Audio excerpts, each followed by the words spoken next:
A mysterious 911 call leads police to a brutal stabbing. When she called 911, all she said was, emergency at El Balcón, and hung up the phone. When first responders arrive on scene, they see a man bleeding profusely. He's conscious, but there's a long, deep slash in his stomach. They're able to load him into the ambulance and rush him to the hospital. The investigation soon uncovers a romance riddled with secrets. ¿Sabe cuando uno se enamora, se pone ciego? Everyone knows she was robbing him blind. She lied about a lot of things. Él empezó a sospechar que ella tenía otra persona. I'll tell you everything. But even when truth prevails, justice is no guarantee. This has been weighing down on his conscience. He tells me we're gonna take this money and we're gonna leave.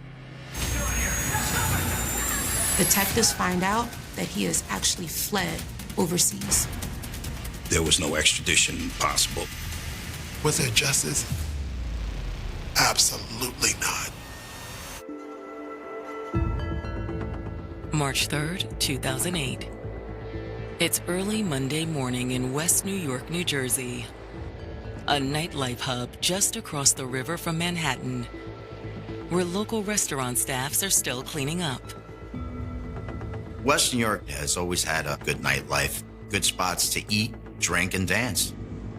It's primarily a Latino community, and it's a small town feel in an urban setting. But then at 3 a.m., a call comes into 911 from one of the neighborhood's hotspots, El Balcón. A woman called in frantic. She tells the operator it's an emergency here and then abruptly hangs up. Racing to the restaurant, first responders have no idea what they might find. Could be domestic violence. It could be somebody trying to do a break-in. They don't know. Inside, they find the 911 caller, Hermania Terrero, with a gravely injured older man. She tells him that there's been a burglary and that her boyfriend, the owner of the restaurant, has been stabbed. He's near the bar bleeding from his stomach.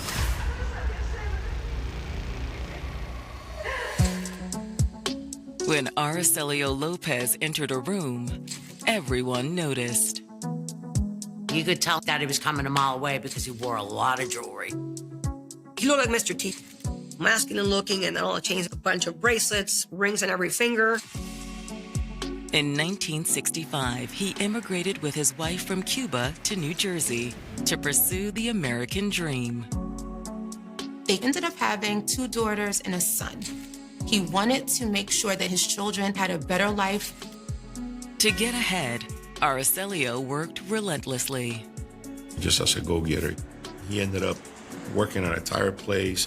He ended up a truck driver. And then after that, he got into the restaurant business. But no matter what, his family was always the most important thing to him.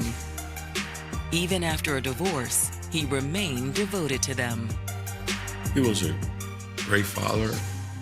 He was a provider. Whenever my mother didn't have enough money for something, he would send her the money for it. El Balcón, the restaurant he opened in West New York, New Jersey, was the key to his financial stability. El Balcón was a hot spot in West New York. Everybody frequented his restaurant. And although Araceli could be rough around the edges, he was very beloved for his huge heart. Él era muy gruñón, pero buena gente. Cuando tú necesitabas algo de él, ya que él te conocía, él te ayudaba. Lo único malo que como buen cubano hablaba alto, pero eso no quiere decir que gritara. Y entonces él tenía un dicho que decía, yo no estoy gritando, yo lo que le pongo énfasis a la palabra. Entonces yo me reía cuando me decía eso. In an industry where lines were often crossed, Araceli always kept things professional. He was all about doing things ethically. He was very old school. Él nunca lo había enamorado a ninguna persona. Era un hombre serio. But in 1999, his life changed forever when a woman named Hermania Terrero walked into El Balcón looking for work. She was hired. It was important to her to work as hard as she could because Hermania still had family that was located in the Dominican Republic. She wanted to bring them here to the States. Though she was in her 40s and Araceli was in his 60s, as the two spent time together, their chemistry was undeniable. She tells him she's married, but it was only for papers. She was an attractive woman, fun, outgoing. You look really nice tonight. Thank you, handsome. But there's a little click, a little fire. Before long, they both seemed smitten. He wined her, dined her. Their relationship developed pretty quickly into something serious. And Araceli moved Hermania in with him.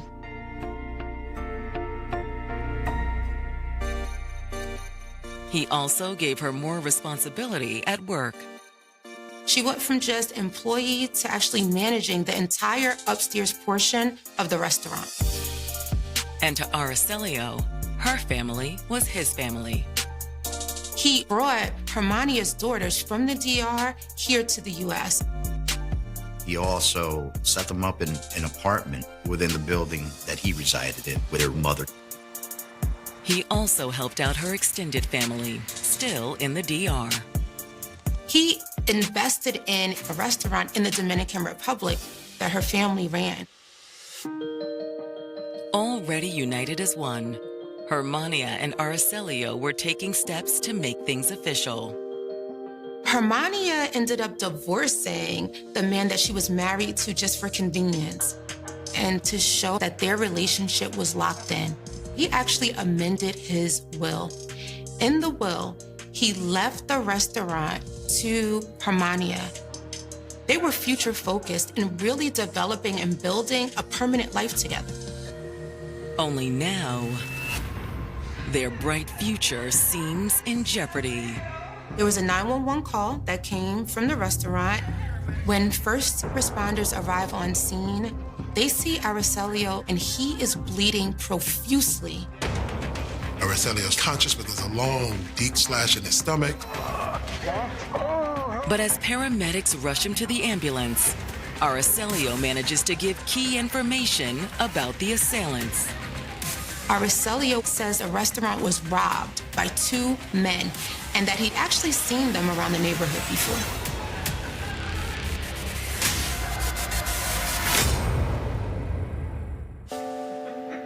Restaurant owner Araceli Lopez had finally found love again with 43-year-old Hermania Terrero. There's some real connection, some real energy. They held themselves out to be sort of husband and wife. They lived together, they worked together, they were together a lot. But now, after Hermania called 911 and first responders found Araceli stabbed inside his restaurant, he's on the way to the hospital. He ended up getting in the ambulance, still awake. He told EMTs that his attackers were two men he's seen around the neighborhood before. As the ambulance pulls away, detectives arrive and approach an emotional Hermania. How you doing? I know it's a difficult time, but we need your help to try to find these attackers. I'll do whatever I can. Hermania begins by walking investigators through what led up to the attack. After the last employees left, she and Araceli locked the door. She was having a drink at the bar while Araceli did some final closing acts. Then Araceli went to the back in order to heat up some soup so they could have a late dinner. She says it was then that two men suddenly emerged from upstairs. What are you doing? Shut up! Get off of me! Hermania says she was shocked. Both of the assailants were Black men. They were over 6 feet tall, and one had a knife while the other assailant had a machete. They must have been upstairs hiding. She says she didn't even have time to think before they began making demands. They spoke perfect English without an accent. and they demand that she gives them all the money out of the register. According to Hermania, it was at that moment that Araceli came out of the kitchen, surprising the assailants. They grabbed him immediately. They throw him to the ground violently. Listen, no, stop! She describes being held off by the assailant with the machete, while the one with the knife attacked Araceli. He eventually stabs him in the stomach.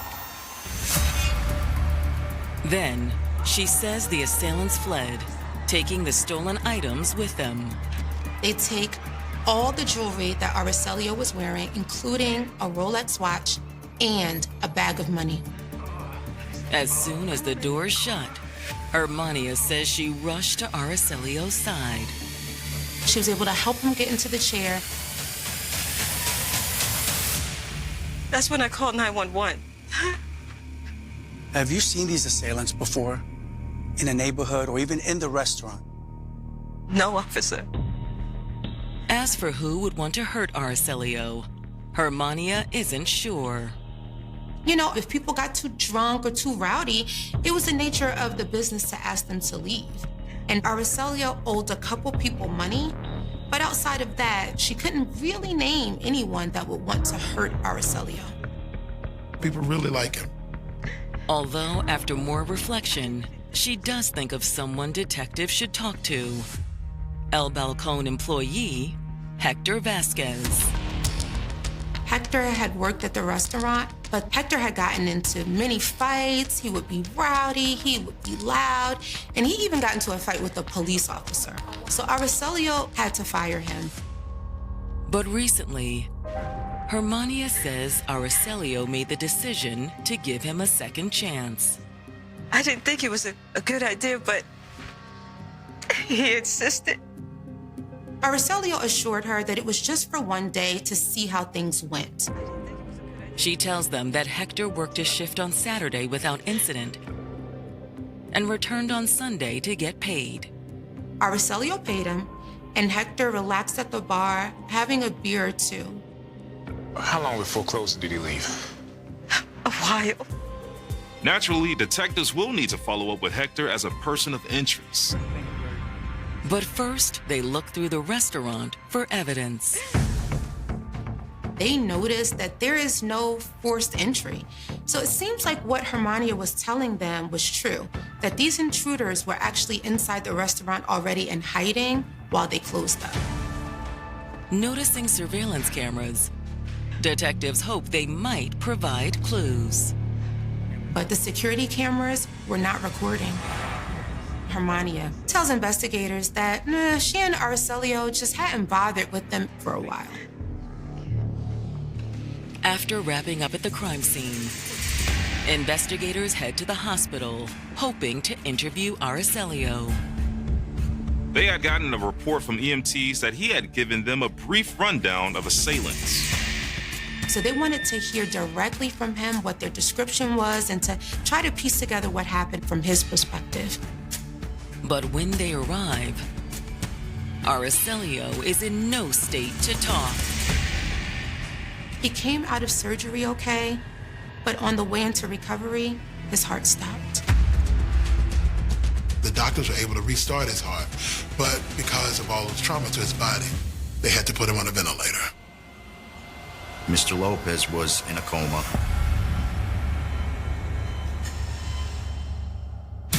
Arriving at the hospital to interview assault victim Araceli Lopez, West New York detectives are met with upsetting news. He's in a coma now. Perhaps he was not going to live. It's a definite blow to the case. And to Aracelio's family. We found out in the morning he ended up at the hospital. We didn't know how it had happened. With the family en route to the hospital, investigators turn their attention to El Balcón employee and person of interest, Hector Vasquez. He had been fired from the restaurant, and he was there the night Araceli was attacked. Perhaps there was bad blood between him and Araceli. They had to speak to him and understand if he knew anything about what happened. When investigators bring up his dismissal, he doesn't run from the story. He's like, yeah, I got fired, but Mr. Lopez was giving me another chance.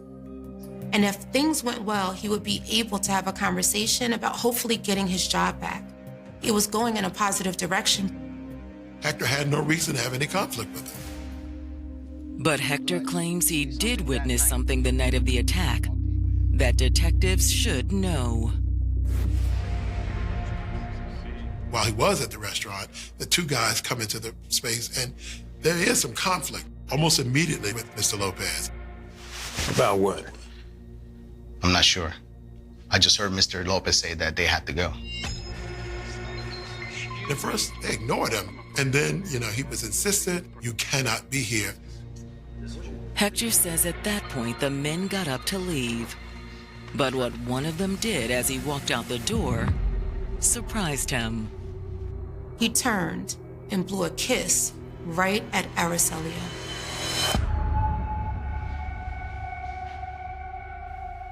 It really seemed like a threat.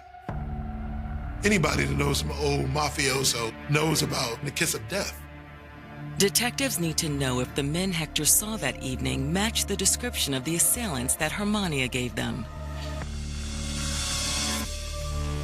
He describes two guys, barely 5'10". One man was darker skinned and the other man was lighter skinned. And he was pretty sure that the two men were Mexican. Detectives aren't sure what to make of Hector's descriptions. They don't match the descriptions they've been given. Detectives were wondering if Hector was trying to throw them off with this description. Maybe he was involved and wanted to divert attention. Reaching out to other employees, detectives attempt to corroborate what Hector told them. We gathered witnesses. They all said that the description that Hector gave was accurate. Perhaps it was just a coincidence that these men threatened Araceli that night, then later, a different pair of men, the men Ms. Terrero described, came in and perpetrated their attack. According to employees, someone may have been out to get Araceli, because he had also been the victim of two other recent robberies.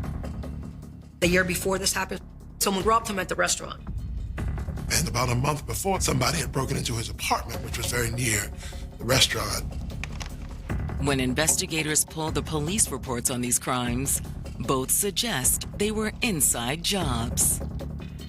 The first robbery at the restaurant, they broke into his office. He had several frames on the walls.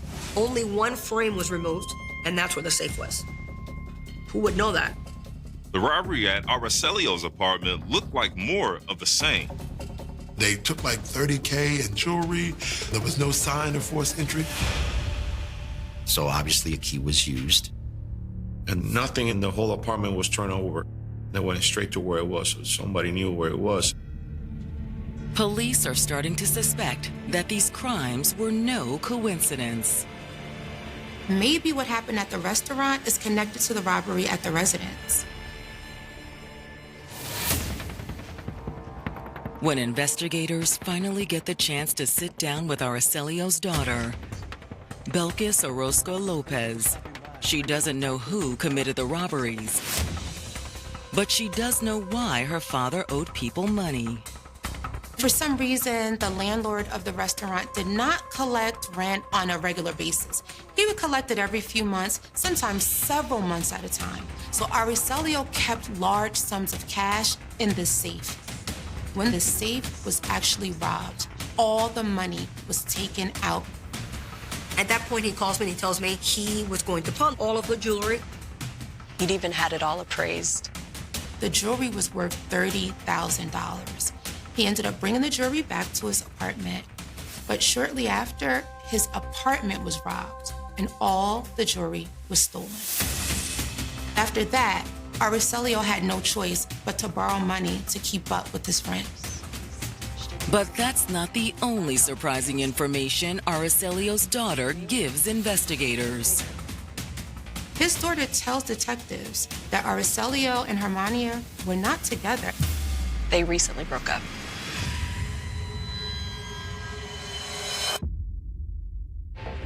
When Araceli Lopez's daughter, Belkis, speaks with West New York police, she reveals that her father and Hermania Terrero were no longer a couple. They broke up recently. Which raises investigators' suspicions about her possible involvement in the attack. She becomes a person of interest. Belkis says that she barely knew Hermania, but her sister, who worked at the restaurant, got to know her well. My sister started working at the restaurant, and they became friends, but she had no idea that they were going out. But Belkis says their friendship didn't last long. She wanted more control of the restaurant, but my sister's very strong-willed like my father. Hey, babe. I think we need to expand the menu. Why would you do that, Dad? Business is going great already. I might be open to it. By then, Belkis says her sister had discovered the relationship between her father and Hermania, but chose not to interfere. There's not really much you could do about it. But Belkis says Hermania didn't have the same hands-off approach. She drives a wedge between Mr. Lopez and his daughter. My sister started dating somebody that my father didn't like, and she used that to cause the rift between them. She filled my father up with lies. He got mad, and he told her, I told you not to see that guy, and you're doing it behind my back. She ended up being fired from the restaurant, and Araceli went so far as to change the locks. Finally, though, a few months prior to his attack, it seemed Araceli had seen the light. He finally called things off with Miss Terrero, and that wasn't all. Hermania was taken out of the will. When detectives ask if Belkis believes Hermania was behind the attack against her father, she says she wouldn't be surprised, but she can't be sure. She says, I don't know. See, there were other threats against him. One night, her father went back to his car and discovered that one of the windows had been kicked in. Then this anonymous caller told Araceli that this time it was the car, but next time it would be him. Somebody's got some real beef directed at Araceli. When police ask who else might give them more insight, she suggests they talk to her father's former manager, Alex Ortiz. Alex was always like my dad's right hand. He was also like a son to my dad. Why doesn't he work there anymore? Hermania. He could not take her anymore. She said he left because of Miss Terrero. Thank you for stopping by and sharing the information. When police meet with Alex, he confirms that he did have issues with Aracelio's former girlfriend. When she took over, the restaurant was never making the same amount of money. Alex knew that she was robbing him blind. But when Alex told Aracelio, he refused to listen. Enamorado, encaprichado, y no quería aceptarlo. Y así, Hermania me había sacado a mí del negocio. However, Alex says a few months ago, Aracelio came to him singing a different tune. Con la forma de ella de ser con él empezó a sospechar que ella tenía otra persona. Ella se le escondía, ella ya como que no quería saber de él. Una vez le dijo que estaba en el hospital y Araceli fue al hospital con un ramo de flores y ella en ningún momento estaba en ese hospital. So when Aracelio asked Alex to spy on Hermania, he agreed out of loyalty. Yo la hice porque como teníamos tanta amistad. But Alex admits it was no easy task. Me puso a mí a grabar conversaciones, me puso a mí a tratar de vigilarla, pero era muy complicado, era muy difícil encontrar algo porque el mismo edificio tenía dos entradas y a veces si ella salía por una entrada o salía por la otra, yo no podía saber. Although Alex's instincts told him that Hermania was cheating, he never found any proof. Lo que nunca pudimos descubrirla. But Alex says Aracelio couldn't trust her anymore.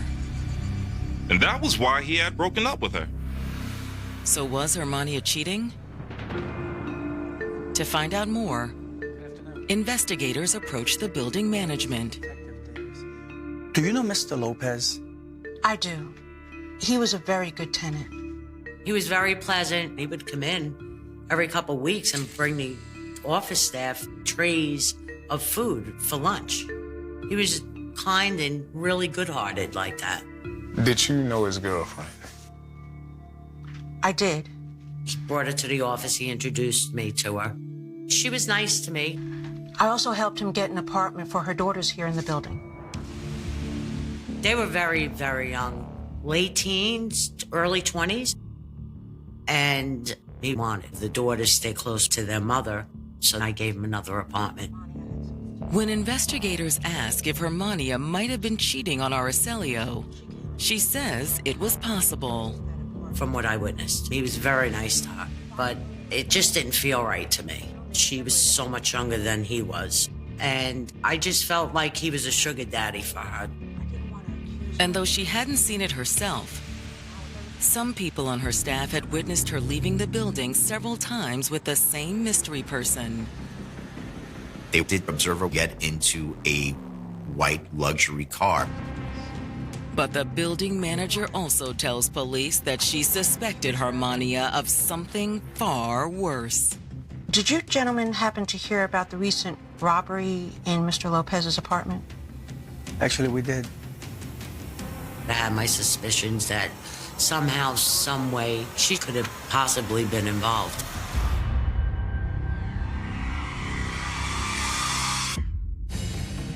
West New York detectives have just found out that Hermania Terrero may have been cheating on Araceli Lopez before he broke things off. She had been seen leaving the building with an unidentified man in a white luxury car. Even worse, the building manager also suggests Hermania may be behind the recent robbery at Araceli's apartment. She told me she had lost the keys, and I had another set made immediately for her. But come to find out after, she wasn't living with Mr. Lopez because they were having differences. If I had known they were separated, I would have never given her those keys. At the time, the building manager kept her suspicions to herself. I didn't want to accuse her. Now, with everything that's happened, I really thought you guys should know. Thank you. With suspicion swirling around Hermania, investigators pull her phone records from the days leading up to the attack. The day of the robbery, she made a number of calls to two numbers. Investigators learn that one of the numbers is registered to Robert Santana, and the other number is registered to Christian Molina. When investigators try to locate Christian Molina, he's in the wind. He is nowhere to be found. But when they visit the address listed for Robert Santana, they have better luck. The young gentleman comes out. I had asked to speak to Mr. Santana, but we were informed he had left for Florida. But the man who was Robert's brother-in-law was able to get an address for them. Before leaving, detectives ask one more critical question. I said, do you know if Robert Santana hangs out with someone that drives a white luxury car? Yeah, he had a friend who drove one. You wouldn't happen to have a picture of that person, would you? He says, actually, I do. The picture just so happens to be of Christian Molina. Now detectives are sure that they know the two men that killed Araceli. And if that's true, it also means Hermania had purposely deceived police. Hermania said that both of the assailants were black men, that they were over 6 feet tall. But why would she have lied? Because they got this big unknown. They focus on finding Robert and Christian. Investigators collaborate with the Tampa Police Department, asking them to locate Robert Santana. And for Christian, they reach out to the U.S. Marshals for help. In the meantime, the case takes a tragic turn. When 2 weeks came up, The doctor pretty much told us he's been brain dead. Now, the family is forced to make a heartbreaking decision. They make the choice to take him off of life support. With Araceli deceased, detectives now face a homicide investigation. He would not have been put in that situation if it weren't for the assault that had occurred. But there is some good news. Florida police have apprehended Robert Santana. We met with Tampa detectives, and we used their facilities to conduct the investigations of Mr. Robert Santana. And when they confront him about his role in Araceli Lopez's murder, the floodgates open. This has been weighing down on his conscience. I'll tell you everything. Robert tells detectives that Christian had been pressuring him to pull off a robbery at El Balcón for over a year. He initially wanted nothing to do with that, but Christian told Robert they would leave with a big score. He tells me he has a connect on the inside. She was totally in on it. She would make sure that they would be able to get in and out quickly. Eventually, Robert came to realize that this could be a quick solution to his problems. He was going through financial hardships. He told Christian he was only in on one condition. He would only do it if Christian would promise that nobody would get hurt. He tells me, "You good, man." So early in the morning on March 3rd, he and Christian headed to the restaurant. The plan was the front door would be open and nobody was in the establishment except for Ms. Terrero and the victim, Mr. Araceli Lopez. Then all they had to do was wait for her signal. It's time. But Robert says that nothing went as planned. They walk into the front door as Araceli is coming out of the kitchen. Christian Molina immediately begins to assault him. Hermania made a fake, half-hearted attempt to intervene. But Robert, horrified by Christian's actions, does try to stop the attack. Yo, what the hell? Punch me again, and you're next. But Christian turned around with the knife. That's when he lunged the knife into Araceli. Robert says it was his worst nightmare come true. At this point, he runs out of the restaurant. Robert says moments later, Christian came outside and the men fled the scene. What time was this? It was like 2:30 or so. And it was about 20 minutes later that Hermania called 911.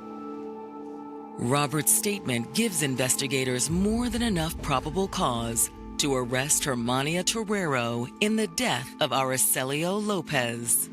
She was the driving force.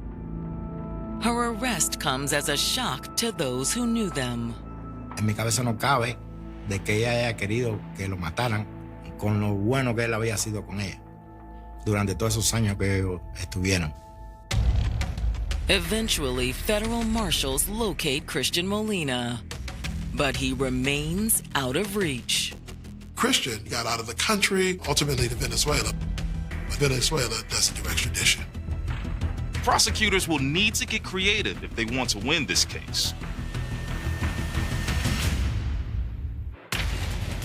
Though killer Christian Molina is still on the run, investigators are moving forward in their felony murder case against Hermania Terrero. But proving her guilt won't be easy. We had to prove that she was part of the planning of the robbery. And now she knew that there was a likelihood that Christian Molina was going to harm Araceli Lopez. To get a conviction, investigators believe they need Robert Santana's testimony. We were forced to make a deal.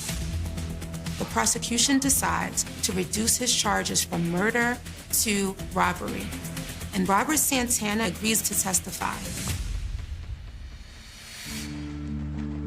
When Hermania's trial opens in March 2011, It's emotional for Aracelia's family. It was definitely difficult to see them during the trial. There were a lot of tears. In their opening statements, prosecutors portray Hermania as a woman driven by lust and greed. There's a breakup. Her money source is gone now. She's going to lose everything. She wanted his assets and to substitute Christian Molina for Araceli Lopez and move forward in the little life that they had created. Together, she and Christian hatched a plan to rob El Balcón. Then Christian recruited Robert Santana as his accomplice. Christian was able to convince Robert because he told him that this would be an easy score. While prosecutors don't know if Hermania planned for Christian to kill Aracelio, they underline that violence was likely to occur.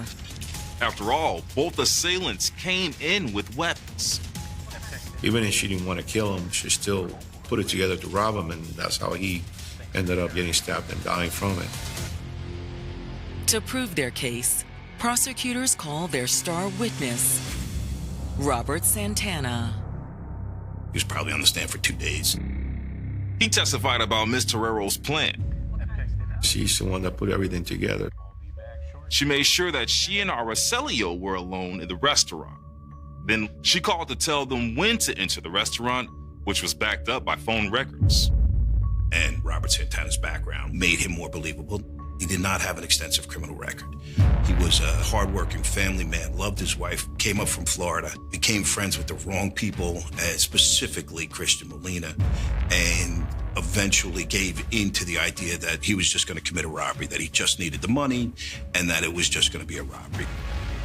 When it's the defense's turn, they don't deny Hermania was involved in the robbery, but they insist there was only one person responsible for Aracelio's murder: Christian Molina.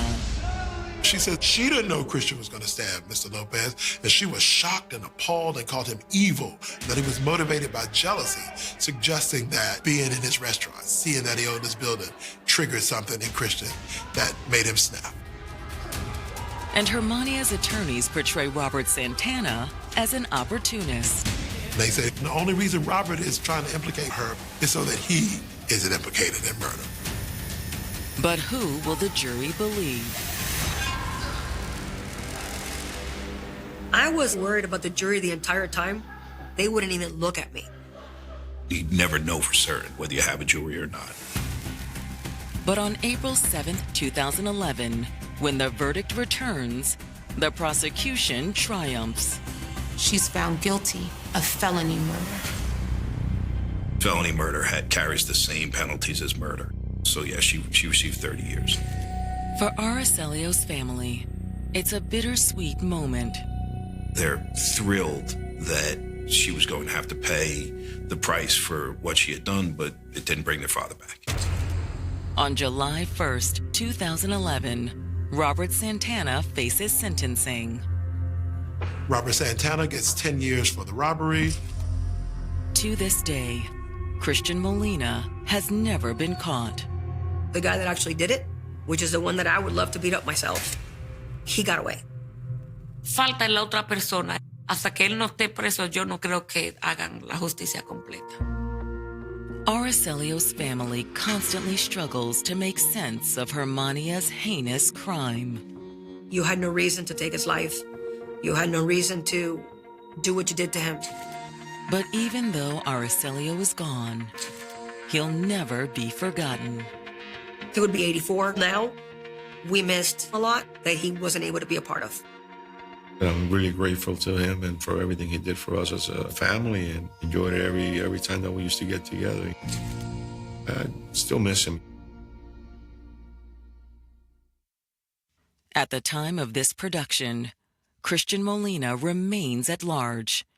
If you have any information on his whereabouts, contact your local authorities immediately.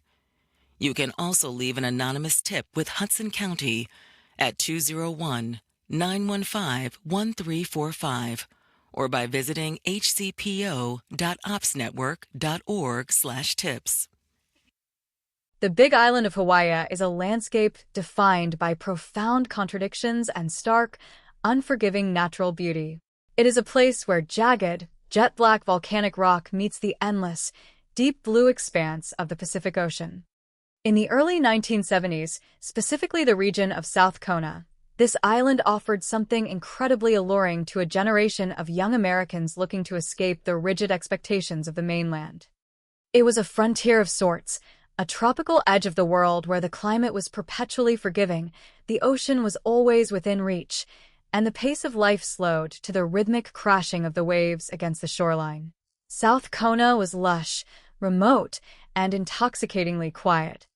It was a place where people came to disappear from their old lives, not realizing that the isolation they sought could also harbor secrets that the island would keep hidden for more than half a century. To understand the weight of what happened in the spring of 1973, you have to immerse yourself in the atmosphere of that specific era. It was a time when the counterculture movement of the 1960s was bleeding into a more laid-back, transient lifestyle. Young men and women from cities across the United States were packing up whatever they could carry and heading west, eventually crossing the ocean to find a slice of paradise. They hitchhiked along winding coastal roads, slept under the stars, and trusted strangers with an inherent, almost naive optimism. There was a collective sense of invincibility among these young travelers. The island felt like a sanctuary, a safe haven far removed from the violence and cynicism of the mainland cities they had left behind. But violence is not a geographic phenomenon. It is a human one. And even in the most serene corners of the earth, the darkest aspects of human nature can suddenly and violently interrupt the peace. Nestled deep within this idyllic setting, near the historic area of Npupu, stood a structure that stood in eerie contrast to the vibrant, living jungle around it. The Kahikolu Trinity Church was a relic of a bygone era. Built of heavy stone and mortar in the 19th century, its massive walls had once echoed with the hymns of a thriving congregation. But by the 1970s, the church had largely fallen into disrepair. It sat abandoned, its stone facade weathering under the relentless Hawaiian sun and the salty coastal breeze. The surrounding grounds, once meticulously maintained, had begun to surrender to the encroaching tropical vegetation. Adjacent to the main church building was an old pavilion, a storage house of sorts, shadowed and forgotten. This site, steeped in history and religious significance, was a place of quiet decay. It was the kind of secluded spot that locals knew about but rarely visited without a specific purpose, a silent monument standing watch over the quiet roads of South Kona. It is in this setting that the story of a young woman named Gail Irene Hook begins to unravel. Gail was 21 years old, originally from the rainy, bustling city of Seattle, Washington. Like so many others of her generation, she had felt the magnetic pull of the islands. She had arrived in Hawaii roughly 9 months prior, seeking the warmth, the freedom, and the ocean that she loved so deeply. She settled in the Kealakekua and Npupu area, embedding herself in the local community of young transplants and free spirits. By all accounts, she was a vibrant, friendly, and open-hearted person. She embraced the lifestyle completely, navigating the island without a car, relying entirely on the kindness of strangers and friends to get around.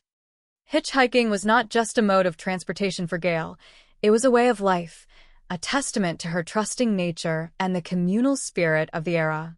There is a profound, lingering tragedy in the mundanity of a final goodbye. When we lose someone to a sudden act of violence, our minds often desperately search for a sign, a premonition, or some dark cloud that should have warned us of the impending horror. But reality is rarely cinematic. The most devastating tragedies often begin on the most ordinary of days. March 29, 1973, was exactly that kind of day. The Hawaiian sun rose over the volcanic slopes just as it always did. Gail prepared to leave her residence, casually mentioning to her roommates that she was heading out to the beach. There was no urgency in her voice, no anxiety, no indication whatsoever that she was stepping into a nightmare. She simply walked out the door, into the warm, tropical air. No one stopped her. No one worried. She had previously spoken about her desire to travel up the coast to explore the majestic, towering cliffs of Waipio Valley, a remote and breathtaking destination on the northern side of the island. Because of this stated intention, her roommates did not immediately sound the alarm when she failed to return that evening. In the context of 1973, in a community of young, transient people who lived by their own schedules, a friend disappearing for a few days to camp, hike, or surf was entirely normal behavior. It was not perceived as an immediate red flag. It was simply the rhythm of their lives. They assumed she had caught a ride, met some friends, and was sleeping under the stars somewhere along the Hamakua coast. They assumed she was safe. They assumed they would see her again in a few days, tanned, smiling, and full of stories. But days turned into a week, and the casual assumption of safety slowly began to curdle into a quiet, creeping unease. The island is vast, but the communities are small and interconnected. When someone truly vanishes, the absence eventually becomes a heavy, undeniable presence. Even so, the brutal truth of what had actually happened to Gail Hook was something no one in that peaceful coastal community could have ever anticipated. 8 days passed. It was now April 6, 1973. A group of local high school students were wandering through the overgrown, historic grounds of the Kahikolu Trinity Church in Papu. Perhaps they were exploring, perhaps they were just looking for a quiet place away from the watchful eyes of adults. Their wandering led them toward the old, deteriorating pavilion adjacent to the main church structure. The air in Hawaii is thick and humid, carrying the scent of salt, damp earth, and blooming flowers. But as the students approached the shadowed ruins of the storage house, they were met with something entirely different, something deeply unsettling. Inside the forgotten stone walls of that church pavilion, hidden away from the bright tropical sun and the gentle ocean waves that Gail loved so much, the students made a discovery that would forever scar the community and haunt the Hawaii Police Department for decades to come. They found the body of a young woman.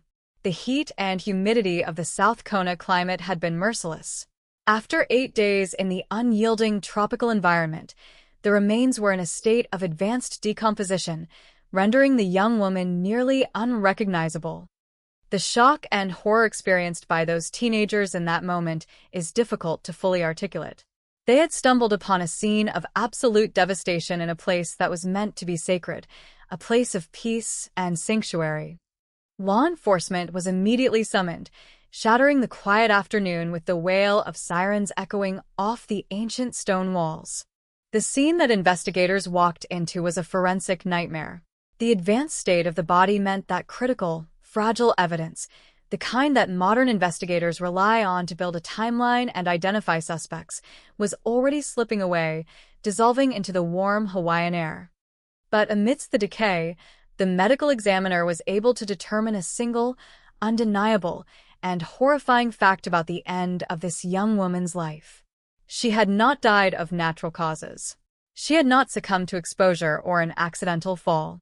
The autopsy revealed a devastating, fatal gunshot wound. The bullet had struck her directly in the left eye, a horrific and precise injury that suggested the use of a high-powered firearm. This was no accident. This was a deliberate, cold-blooded execution. The body was soon positively identified as 21-year-old Gail Irene Hook, the cheerful, ocean-loving girl from Seattle who had simply walked out her door to go to the beach 8 days prior. The revelation sent shockwaves through the transient community of South Kona and devastated a family thousands of miles away on the mainland. A young woman who had sought nothing but peace and freedom had been brutally murdered, her body unceremoniously discarded in a crumbling, forgotten church building. This grim discovery on April 6, 1973, marked the beginning of an agonizing, complex, and ultimately frustrating journey for law enforcement. It marked the opening of Hawaii Police Department Case A71462. The investigation that followed would consume countless hours, involve dozens of interviews, and chase leads that faded like footprints in the wet sand. Detectives would grapple with a transient suspect pool, a missing murder weapon, and a crime scene that offered far more questions than answers. Over 50 years have passed since the echo of that fatal gunshot faded into the South Kona jungle. Generations of detectives have inherited the files, studying the yellowing pages and the grim black and white photographs, searching for the singular thread that might unravel the mystery. Yet, despite the passage of half a century, despite the evolution of investigative technology, and despite the desperate, enduring hope of a grieving family, the person who looked Gail Hook in the eye and pulled the trigger has never been identified. The shadow of the killer remains cast over the island, an invisible ghost in paradise. This is the story of a cold case that refuses to stay buried. This is the story of the life, the mysterious death, and the enduring silence surrounding Gail Hook. To truly comprehend the profound tragedy of Case A71462, one must first look beyond the grim confines of the crime scene and understand the vibrant life that was so abruptly stolen. Gail Irene Hook was not merely a name on a decaying police file, nor was she just a tragic statistic in the dark annals of unsolved homicides. She was a deeply loved, 21-year-old woman whose journey began thousands of miles away in the cool, rain-swept environment of Seattle, Washington. Seattle in the early 1970s was a city characterized by its heavy skies, industrial harbor, and a persistent, damp chill that seemed to seep into the very bones of its residents. For a young woman with a restless spirit and a yearning for the expansive warmth of the sun, the Pacific Northwest might have felt suffocatingly gray. Gail was drawn to the elemental power of the natural world, but she sought a different kind of beauty than the evergreen forests of her home state. She craved the heat, the brilliant colors of the tropics, and most importantly, the untamed majesty of the Pacific Ocean. This profound love for the sea was a defining characteristic of her personality, a central gravity around which she oriented her entire existence. It was this deep-seated affinity for the salt air and the rolling waves that ultimately propelled her to pack her belongings, leave Washington state, and cross the vast expanse of the ocean to the Hawaiian Islands.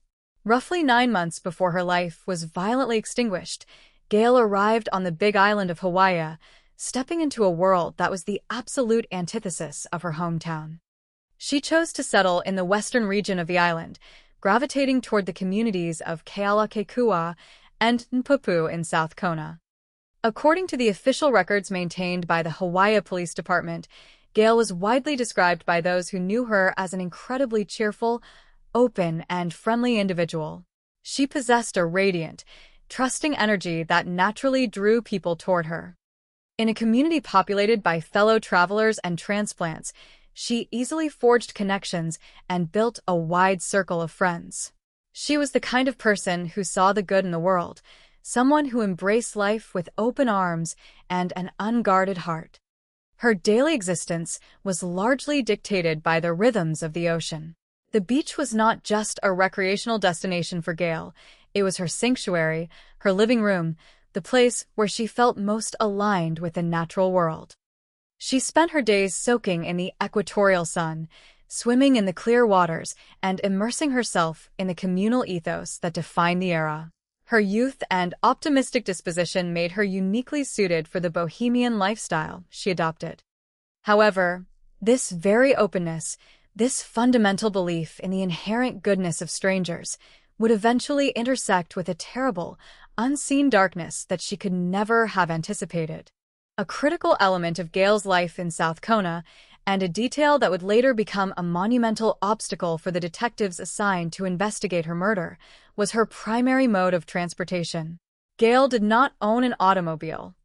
In the sprawling, rural landscape of the Big Island, where communities are separated by long stretches of winding highways cut through jagged lava fields, lacking personal transportation presents a significant logistical challenge.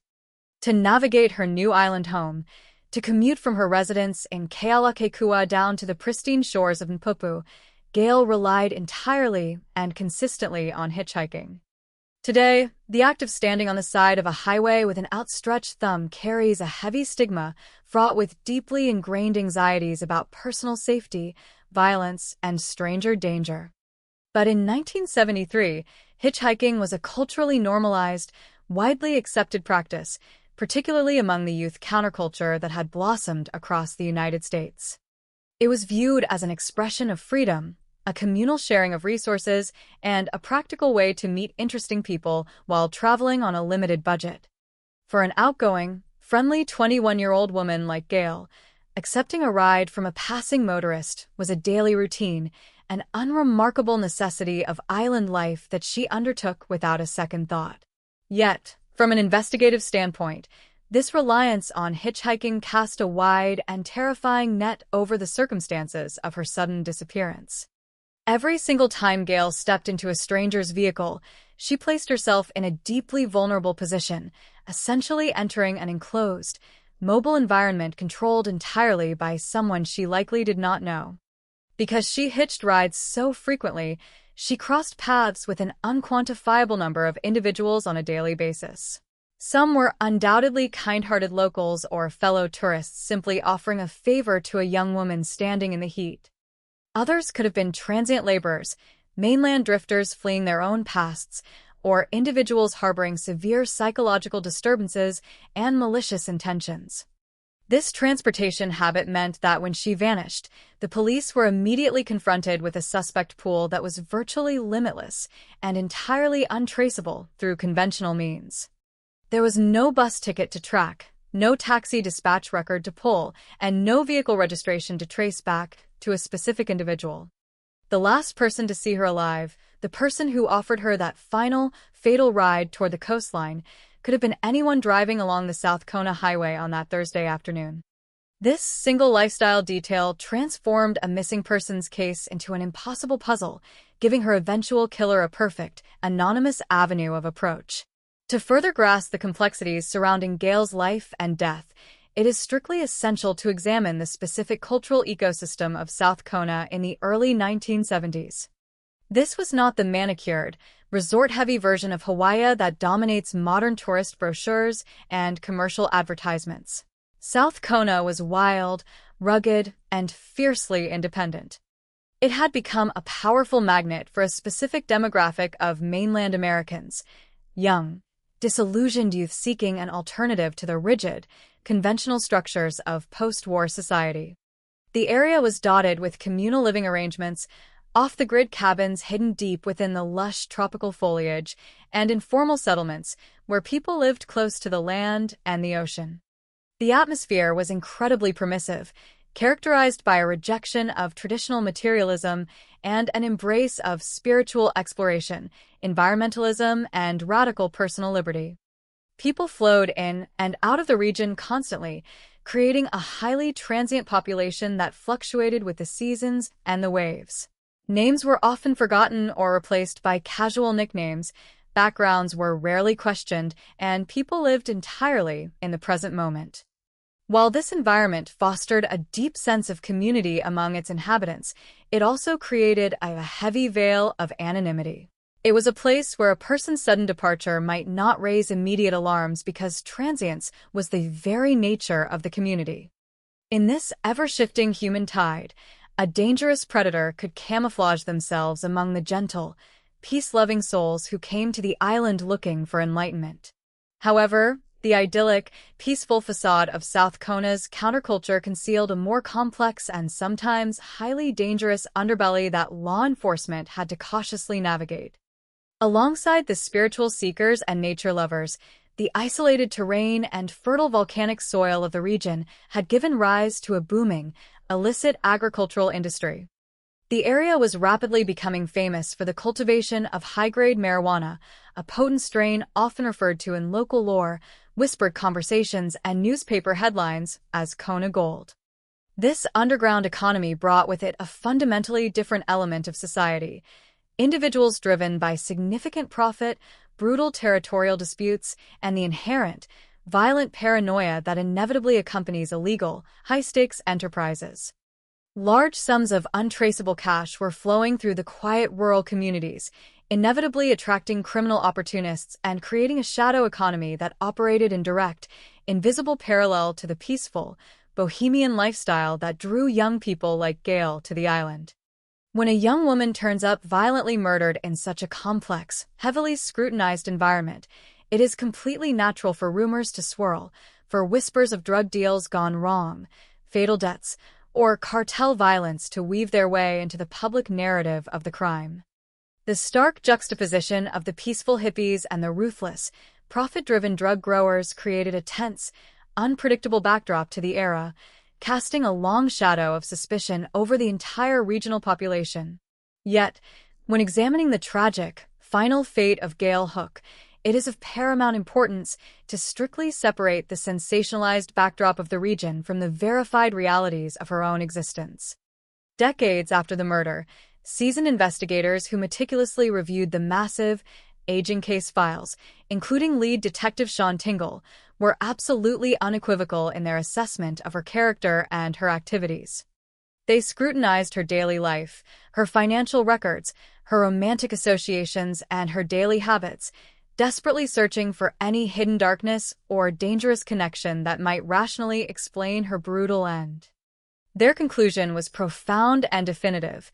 Gail Irene Hook was entirely, completely innocent of any involvement in the criminal underworld.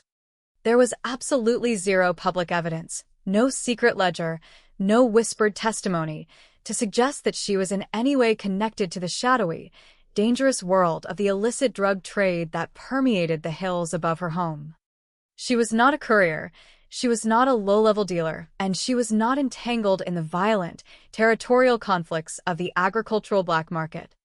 She was exactly who she appeared to be on the surface, a bright, trusting, 21-year-old woman who simply loved the ocean, enjoyed the company of her friends, and relished the freedom of her tropical home without harboring any dark secrets. She was an innocent civilian casually walking through a landscape that harbored unseen landmines.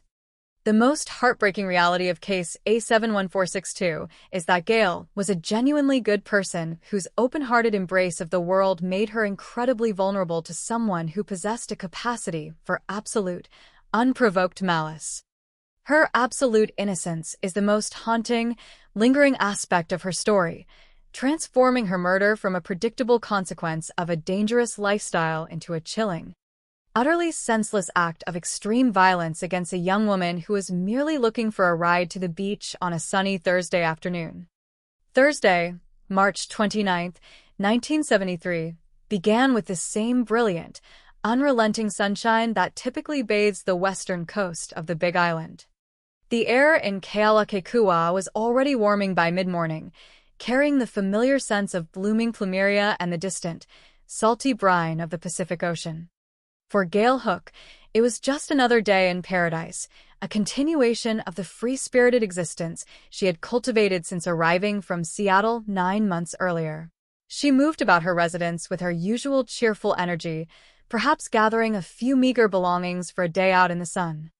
As she prepared to leave the house, she casually informed her roommates of her plans. She was heading down to the beach.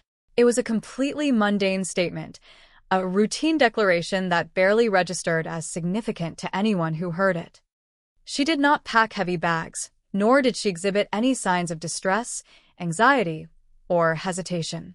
She simply stepped out into the tropical heat, presumably walking toward the nearest coastal road to stick out her thumb and catch a ride toward the water. However, beneath this ordinary departure lay a subtle layer of misdirection, not intentional on Gail's part, but a tragic coincidence of casual conversation that would later hinder the immediate response to her disappearance. In the days leading up to that Thursday, Gail had openly discussed her strong desire to travel northward to explore the breathtaking, remote cliffs of Waipio Valley. This profound geographical feature, located on the opposite side of the island, is a place of deep cultural significance and staggering natural beauty, drawing travelers and adventurers from all over the world. Because she had consistently vocalized this ambition, her casual remark about going to the beach was inadvertently absorbed into a broader narrative of wanderlust by those who lived with her.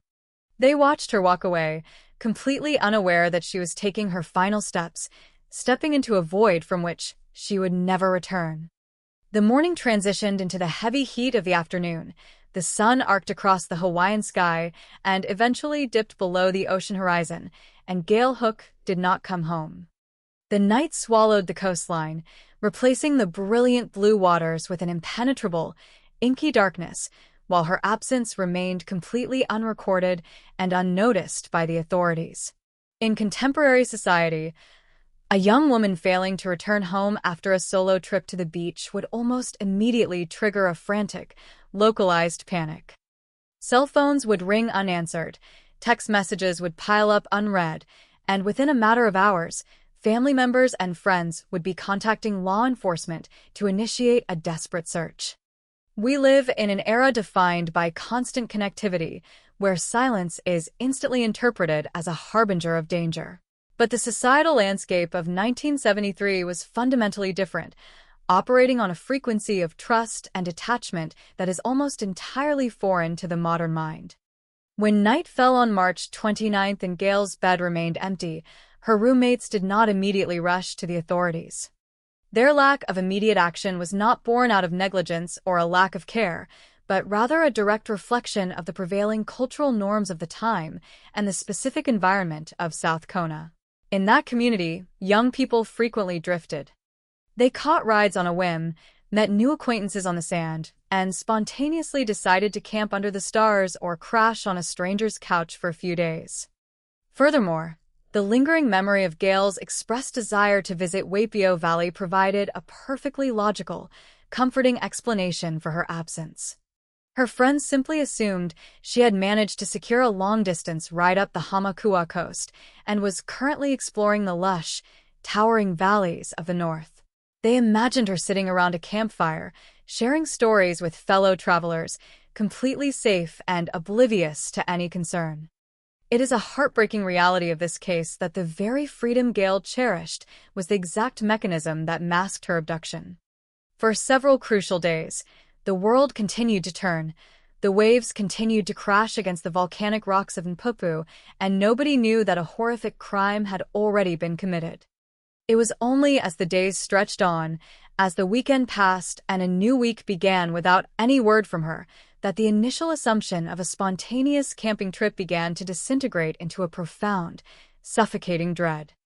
The realization that Gail was not merely traveling, but truly missing, settled over her community like a heavy, suffocating fog, prompting the official police report and sparking a frantic, desperate search for the young woman from Seattle. The agonizing uncertainty surrounding Gail's whereabouts violently ended exactly 8 days after she was last seen alive. On April 6, 1973, the tranquil, historic atmosphere of the Npopu region was permanently shattered.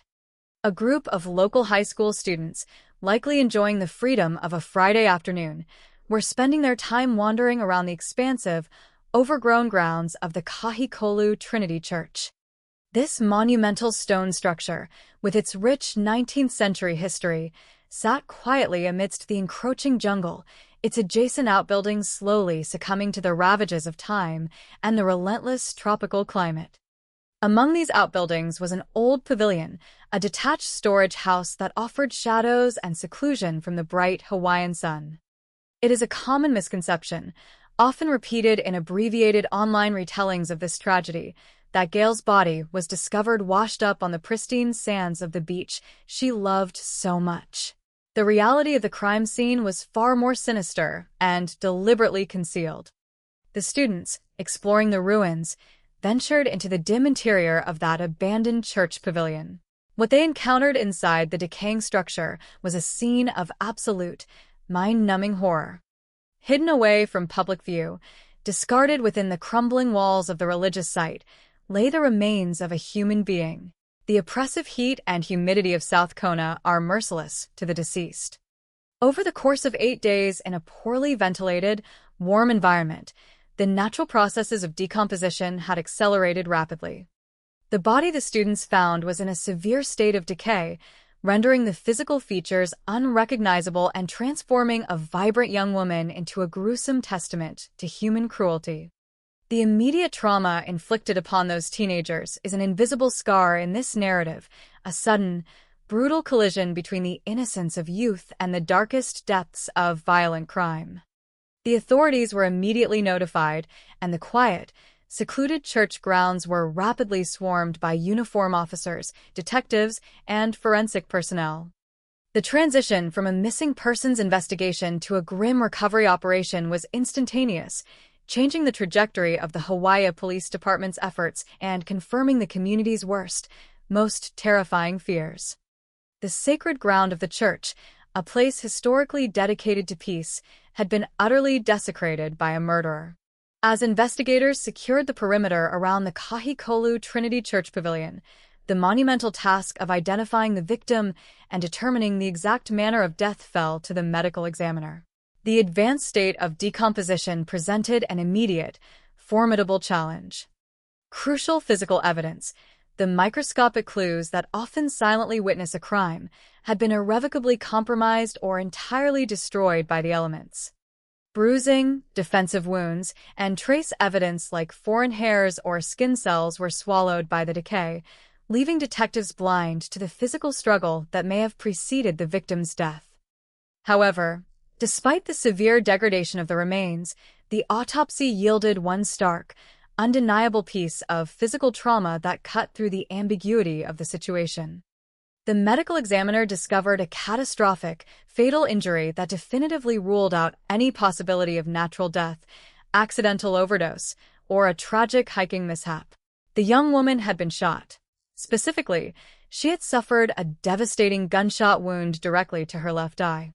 The sheer destructive force of the injury strongly suggested to investigators that the weapon used was a high-powered firearm, capable of inflicting instantaneous and massive trauma. This was an intimate, horrifically precise act of violence. The killer had not struck from a distance in a panic. They had leveled a weapon directly at her face and pulled the trigger. Through dental records or other identifying markers available at the time, the police officially confirmed the devastating truth. The body in the pavilion was indeed Gail Irene Hook.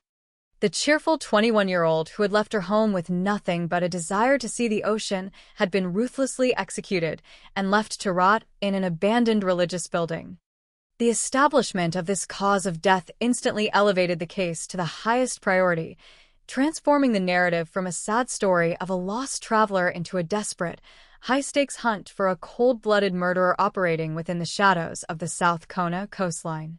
The investigators standing over the examination table were no longer looking for a missing person. They were staring at the brutal aftermath of a homicide, carrying the heavy burden of finding justice for a woman who could no longer speak for herself, knowing the perpetrator was still walking free.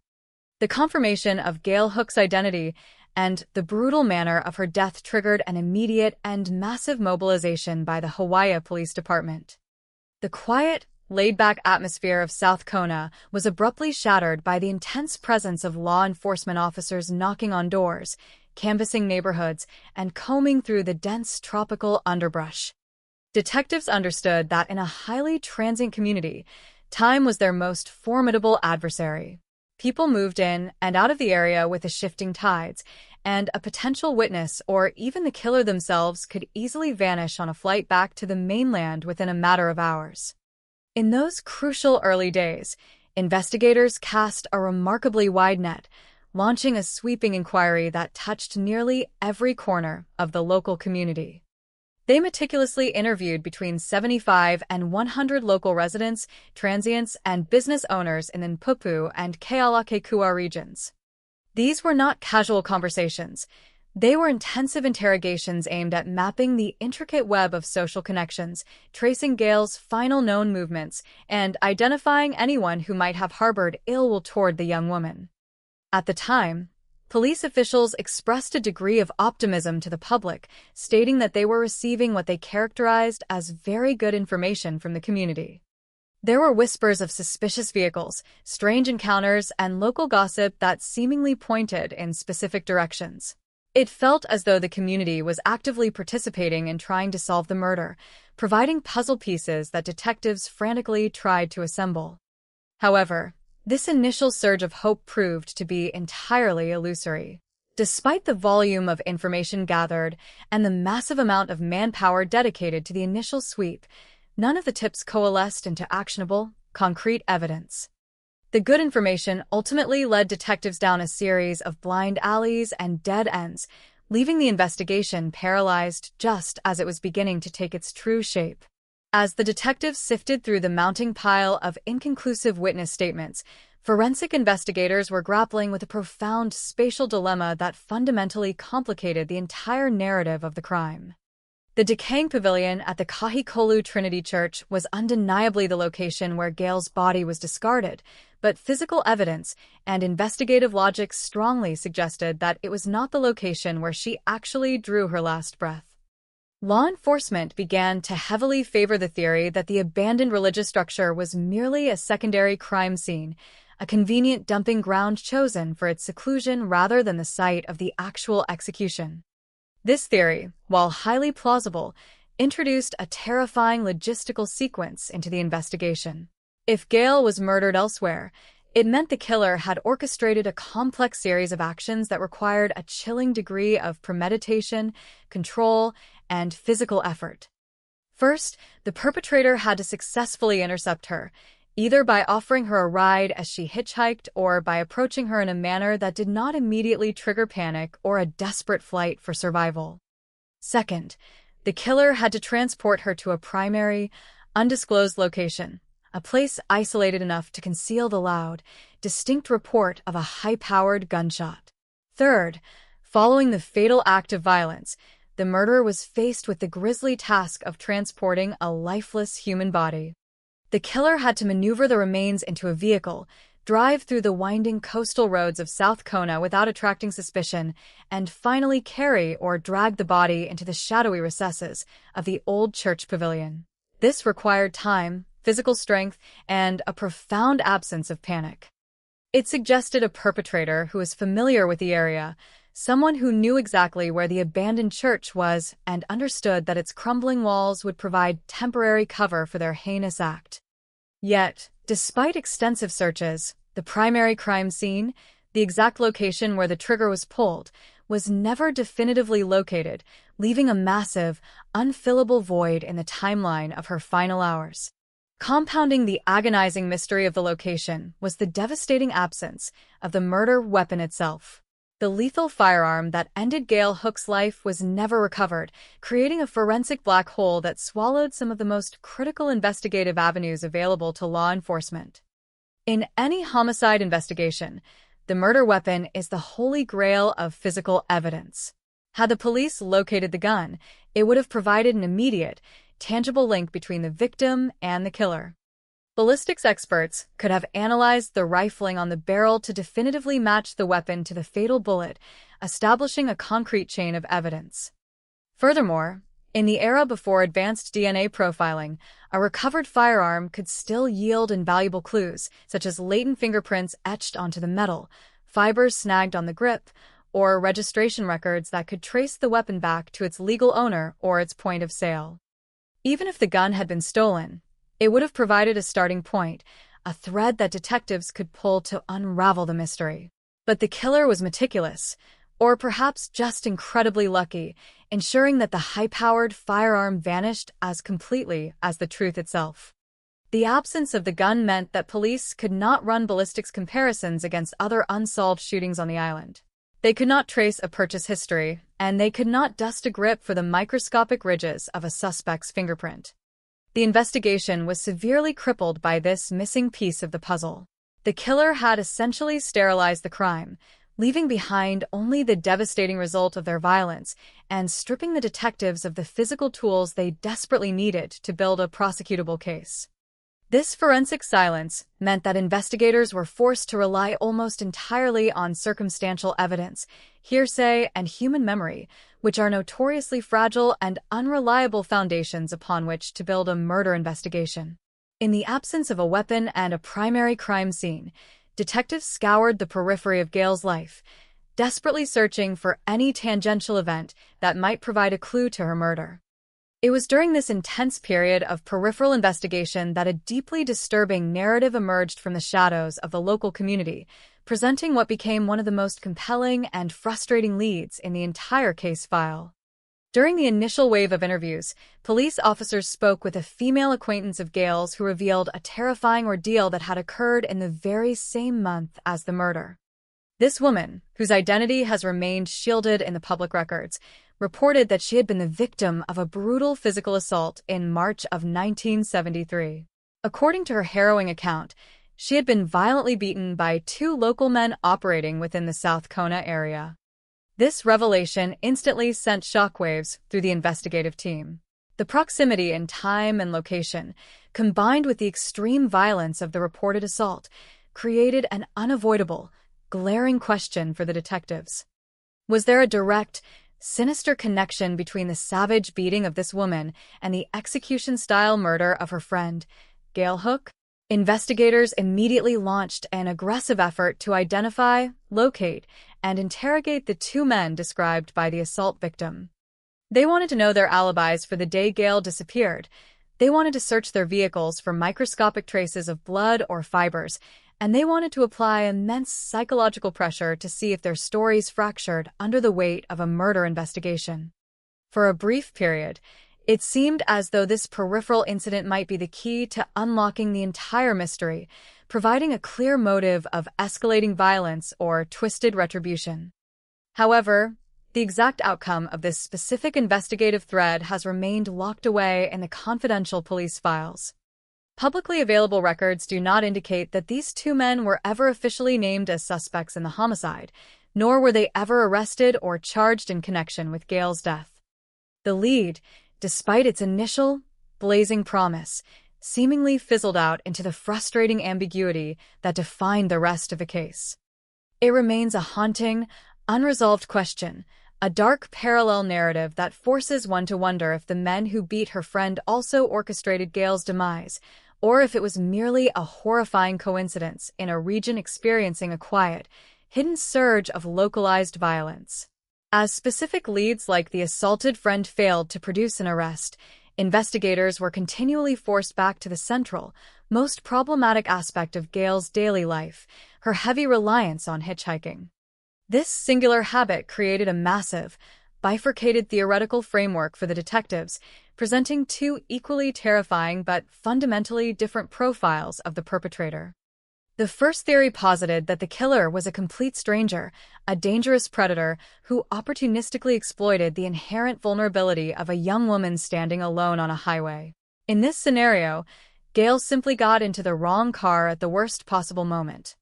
The killer could have been a transient worker passing through the island, a tourist with dark, hidden compulsions, or a local resident who harbored deep-seated psychological malice.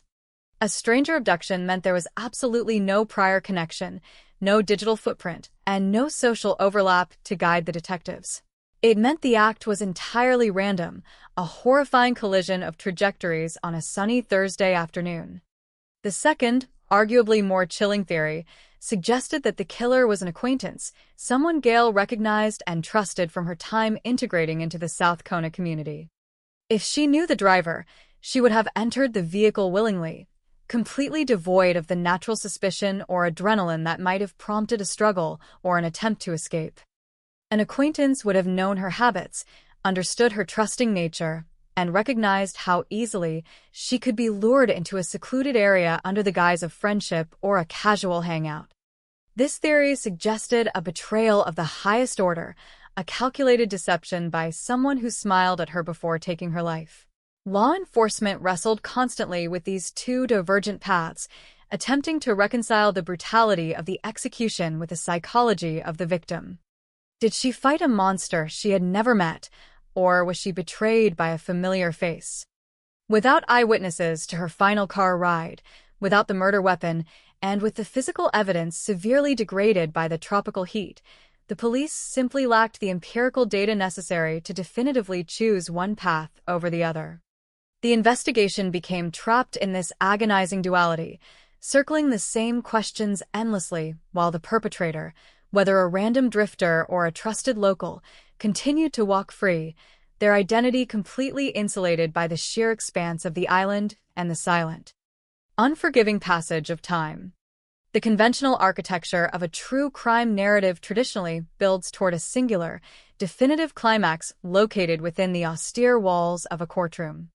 We are culturally conditioned to expect the meticulous presentation of evidence, the intense cross-examination of witnesses, the dramatic rendering of a verdict, and the ultimate delivery of a sentence that restores a sense of moral balance to the universe. We anticipate seeing the perpetrators sitting at the defense table, finally forced to confront the magnitude of their actions and the devastation they have unleashed. However, the most agonizing and terrifying aspect of the Gale Hook case is the absolute, echoing absence of this judicial resolution. In the matter of Hawaii Police Department case A71462, there was never a trial. There was never a grand jury indictment. There was never a suspect paraded before the glaring lenses of the local press, and there was never a moment where a judge banged a gavel to signal that justice had been definitively served. The profound tragedy of this investigation is defined by a suffocating judicial void. Despite the massive initial sweep, the dozens of intensive interviews, and the desperate search for the missing high-powered firearm, law enforcement was fundamentally unable to bridge the agonizing gap between compelling circumstantial suspicion and the stringent requirements of prosecutable proof. No individual was ever officially named as a primary suspect, meaning no one was ever formally charged with the violent execution that took place in the shadows of South Kona. The perpetrator simply slipped back into the transient current of the island or fled across the ocean to the mainland, leaving behind a shattered family, a terrified community, and an investigative file that would eventually become synonymous with institutional frustration. To fully comprehend how a brutal, execution-style murder could completely evade the grasp of the justice system, it is strictly necessary to examine the severe technological and forensic limitations that defined police work in 1973. Detectives operating in that era were effectively working in a scientific dark age compared to the extraordinary capabilities of modern law enforcement. The concept of identifying a suspect through the microscopic analysis of deoxyribonucleic acid, or DNA, was entirely non-existent, a notion relegated to the realm of speculative science fiction rather than practical criminal investigation. Today, a single drop of sweat, a microscopic skin cell shed during a struggle, or a microscopic trace of saliva left on discarded clothing can definitively link a killer to a crime scene with astonishing mathematical certainty. But in the spring of 1973, those invisible biological witnesses were completely silent. Furthermore, the devastating environmental realities of the crime scene exponentially compounded these historical limitations. Because Gale's remains were subjected to the relentless, humid heat of the Hawaiian tropical climate for 8 uninterrupted days, the natural and aggressive process of decomposition effectively eradicated whatever fragile physical evidence might have otherwise been preserved. Any foreign fibers clinging to her clothing, any latent fingerprints that might have been left on her belongings, and any subtle physical indications of a desperate, final struggle were completely obliterated by the unforgiving environment. The killer was immensely shielded by both the era in which they chose to strike and the punishing biology of the tropical landscape, leaving detectives with a sterilized crime scene that offered nothing but the horrific, final result of a fatal gunshot wound. As the weeks slowly bled into months, and the months inevitably stretched into years, the frantic, high-stakes momentum of the initial investigation began to unavoidably stall. The massive influx of detectives was gradually reassigned to new, active emergencies. The community of South Kona, characterized by its constant influx and exodus of transient youth, slowly turned over, with new arrivals completely oblivious to the tragedy that had permanently stained the grounds of the Kahikolu Trinity Church.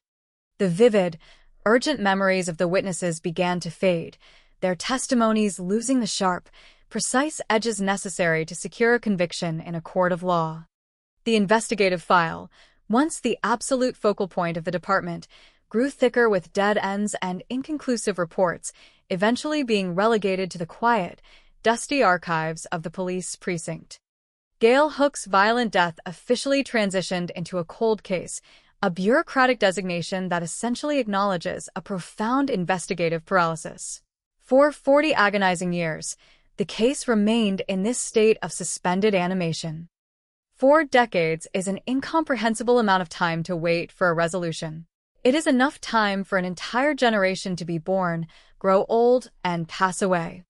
It is enough time for landscapes to drastically change, for cultural eras to rise and fall, and for the specific, sharp pain of a loss to evolve into a chronic, dull ache that permanently resides in the background of a family's existence.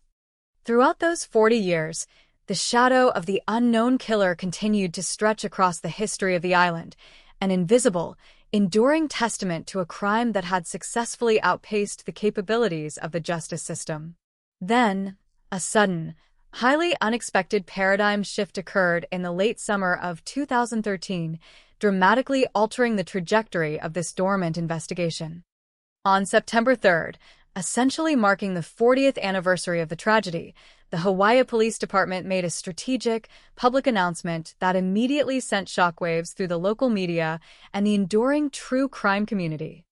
Law enforcement officials declared their official intent to reopen the Gail Hook murder file, bringing the dusty, decades-old documents back into the active light of a modern investigative unit.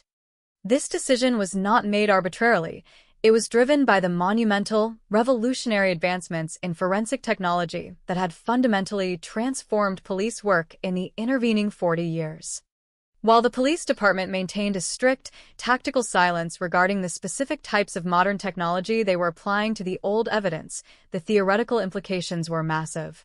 Even if the biological evidence was severely degraded back in 1973, modern techniques such as touch DNA analysis, advanced forensic genealogy, and highly sophisticated ballistics mapping software offered the tantalizing possibility of extracting microscopic truths from previously silent artifacts.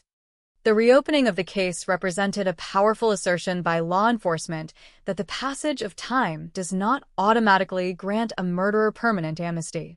The detectives assigned to the Modern Review were tasked with looking at the faded, black-and-white photographs and the typed, yellowing witness statements through the highly refined lens of 21st-century science, desperately hoping that modern chemistry and digitized algorithms could finally illuminate the dark corners that had blinded their predecessors. The public reaction to the police department's announcement was immediate, profound, and highly revealing regarding the long-term psychological impact of an unsolved murder on a small community. Despite the massive gulf of 4 decades separating the crime from the renewed public appeal, the Hawaii Police Department experienced a sudden, totally unexpected surge in communications from the public. Telephone lines that had been silent regarding the case for years suddenly began to ring.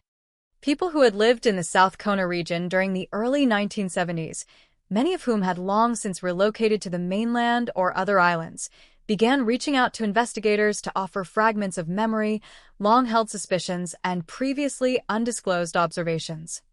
This phenomenon perfectly illustrates the complex, often delayed psychology of witnesses in a homicide investigation.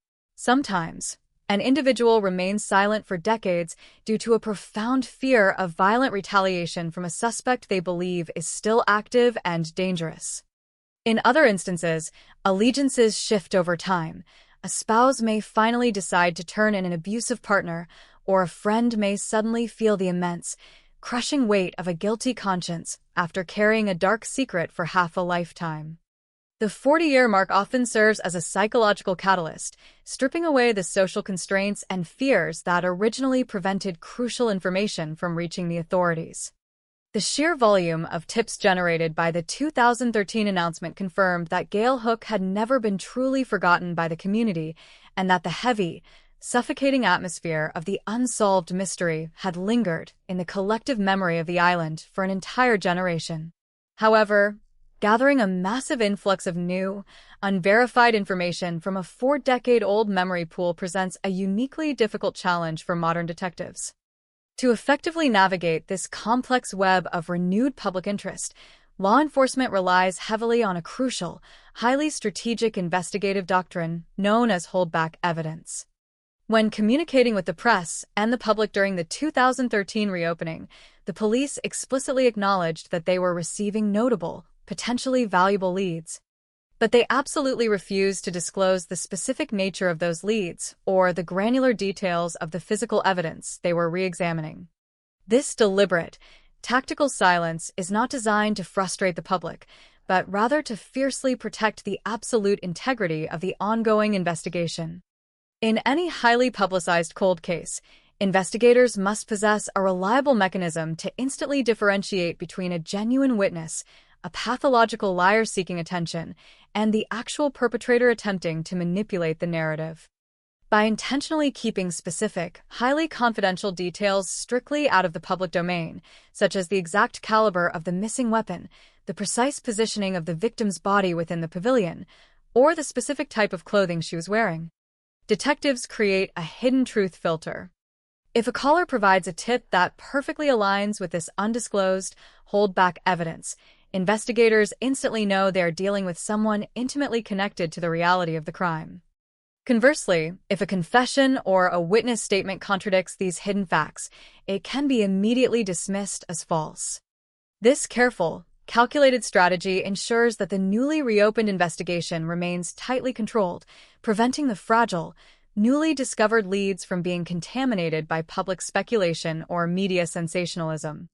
Yet, despite the implementation of these modern investigative tactics and the renewed influx of community information, the grim reality remains that the judicial void has not yet been filled.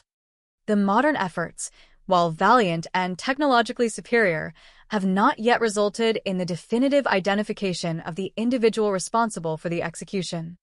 The courtroom remains empty, the judge's bench remains silent, and the ultimate resolution of the case continues to aggressively elude the dedicated professionals working to finally close the file on case A71462. When a homicide investigation stretches across multiple decades, slowly transforming from an urgent, frantic hunt into a dusty, archived cold case, it is frighteningly easy for the narrative to become entirely clinical. We begin to view the tragedy through the detached, analytical lens of police procedures, forensic limitations, and geographical coordinates, inadvertently reducing a vibrant human life to a mere collection of investigative data points and unsolved puzzles. However, the true, enduring weight of the Gale Hook murder cannot be measured in the volume of police reports or the number of unsuccessful interviews conducted by the Hawaii Police Department. The ultimate tragedy resides in the devastating, silent human toll extracted from those she left behind, individuals who were condemned to a lifetime of agonizing uncertainty. For the detectives assigned to case A71462, the investigation represents a profound professional frustration, a complex professional failure dictated by the limits of 1970s technology and the unforgiving Hawaiian climate. But for Gail's family back on the mainland, the unsolved status of her murder is not a puzzle. It is a permanent, gaping wound that time has completely failed to heal. Over the span of half a century, the family has been forced to endure the excruciating passage of time without the basic human comfort of answers. They have lived through 40 years of empty chairs at Thanksgiving dinners, decades of uncelebrated birthdays, and the quiet, persistent agony of wondering who stole her future. This deep, generational trauma was briefly, heartbreakingly illuminated during the police department's public reopening of the investigation in the late summer of 2013. When the local press attempted to reach out to Gail's father, Max Hook, they encountered a wall of profound, impenetrable grief. At 88 years old, having spent nearly half of his entire life carrying the heavy, suffocating burden of his daughter's unsolved execution, Max firmly declined to offer any public commentary. His refusal to speak to the media was not born of apathy, but rather it spoke volumes about a specific, hollow pain that absolutely defies the boundaries of language. It is the devastating reality of a parent who has outlived their child under the most horrific circumstances imaginable, a father who has waited an entire lifetime for a moment of justice that the universe has cruelly withheld. His silence is a powerful, haunting testament to the collateral damage inflicted by an unknown killer, a stark reminder that while police files may eventually be closed and archived, the emotional devastation experienced by the victim's family is a sentence that is served forever. The suffocating grief endured by the family is inextricably bound to the 5 monumental, unanswered questions that continue to form the impenetrable core of this mystery, questions that echo endlessly through the quiet valleys of South Kona. The first of these agonizing inquiries fundamentally revolves around the very last moments of Gail's freedom, specifically concerning the identity of the individual who offered her that final, fatal ride. Because her entire existence on the island was predicated on the culturally accepted practice of hitchhiking, she was entirely dependent on the fleeting goodwill of strangers. We are forced to endlessly wonder who pulled their vehicle over on that sunny March afternoon. Was it a face she recognized, a trusted member of the local community whose familiar smile completely disarmed her natural instincts for self-preservation? Or was it an absolute stranger, a transient predator who saw an innocent young woman standing alone on the coastal highway and recognized a terrifying opportunity? The absolute anonymity of that final driver is the cornerstone of the entire mystery, representing a horrifying intersection of trust and ultimate betrayal. It means the killer could literally have been anyone, a ghost who momentarily materialized on the side of the road, shattered a universe, and then seamlessly dissolved back into the massive, transient tide of the island's population, completely evading detection for over 50 years. Equally confounding, and forming the second major pillar of this enduring mystery, is the geographical enigma surrounding the actual location of the murder. The dilapidated, shadowed pavilion adjacent to the Kahikolu Trinity Church in Popu is permanently etched into the history of the island as the site of a grim discovery, but forensic logic strongly dictates that it was merely a desolate tomb rather than the stage for the execution itself. If the killer did indeed strike elsewhere, it introduces a massive spatial void into the narrative. Where on the vast, rugged expanse of the Big Island did the perpetrator take her? They required a location sufficiently isolated to mask the deafening, unmistakable report of a high-powered gunshot, a place far removed from the watchful eyes of the community. Furthermore, this secondary scene theory forces us to confront the chilling, logistical reality of the aftermath. The murderer had to physically transport the deceased victim, navigating the winding coastal roads with absolute, terrifying composure, before dragging the remains into the decaying structure of the abandoned church. This required a level of geographical familiarity, physical strength, and cold-blooded calculation that elevates the crime from a spontaneous act of violence to a highly organized, deliberate operation. The failure to locate the primary crime scene means that investigators have forever been denied access to the environment where the actual struggle, the final moments of terror, and the execution ultimately took place, leaving a massive geographical blind spot that protects the killer's identity. Compounding this spatial mystery is the third massive investigative failure, which is the total physical absence of the instrument of death. A high-powered firearm was discharged. A bullet catastrophically ended a young woman's life, and yet the weapon itself simply vanished from the face of the earth. The location of the gun remains one of the most frustrating aspects of the entire police file.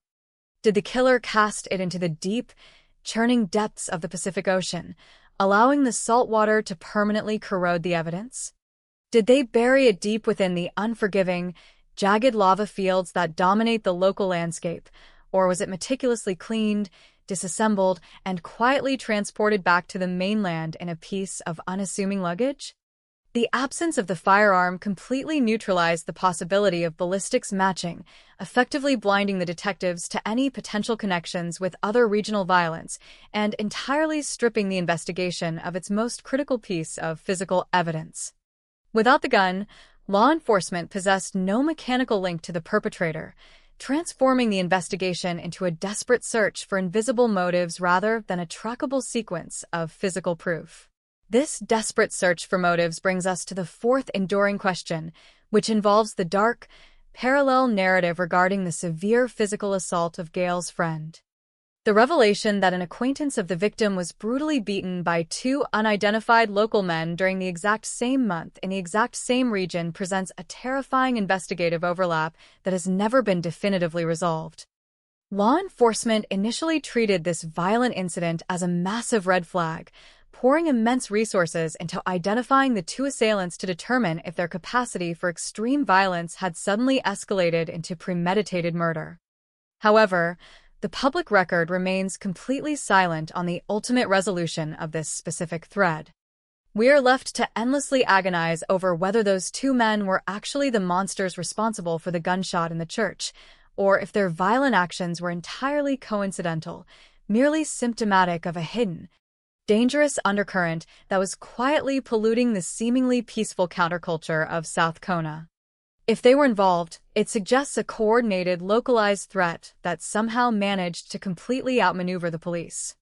If they were completely unconnected, it means the region was harboring multiple, independent sources of severe violence, making the environment exponentially more dangerous than anyone realized.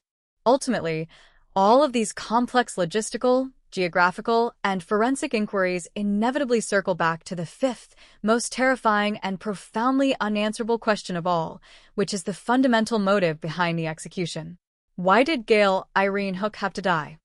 Decades of rigorous investigation and exhaustive community interviews have definitively established her absolute innocence. She was not a participant in the illicit, high-stakes agricultural drug trade known as Kona Gold. She was not entangled in dangerous, territorial criminal disputes, and she possessed no known enemies who harbored the kind of deep-seated hatred necessary to justify a lethal gunshot wound to the face. The absolute senselessness of her murder is the most haunting aspect of the entire narrative. Was she the victim of a random, thrill-seeking predator who killed simply for the terrifying rush of taking a life? Was she the target of a deeply hidden, twisted personal obsession that she never even recognized until it was too late? Or was her death the tragic, unintended result of a terrifying misunderstanding in the isolated jungle? The total absence of a rational motive makes the crime feel chaotic, unpredictable, and infinitely more terrifying, because it suggests that absolute innocence offers no protection against the darkest impulses of human nature. In conclusion, the story of Gail Hook is a profound, devastating paradox that continues to cast a long, dark shadow over the breathtaking beauty of the Hawaiian Islands.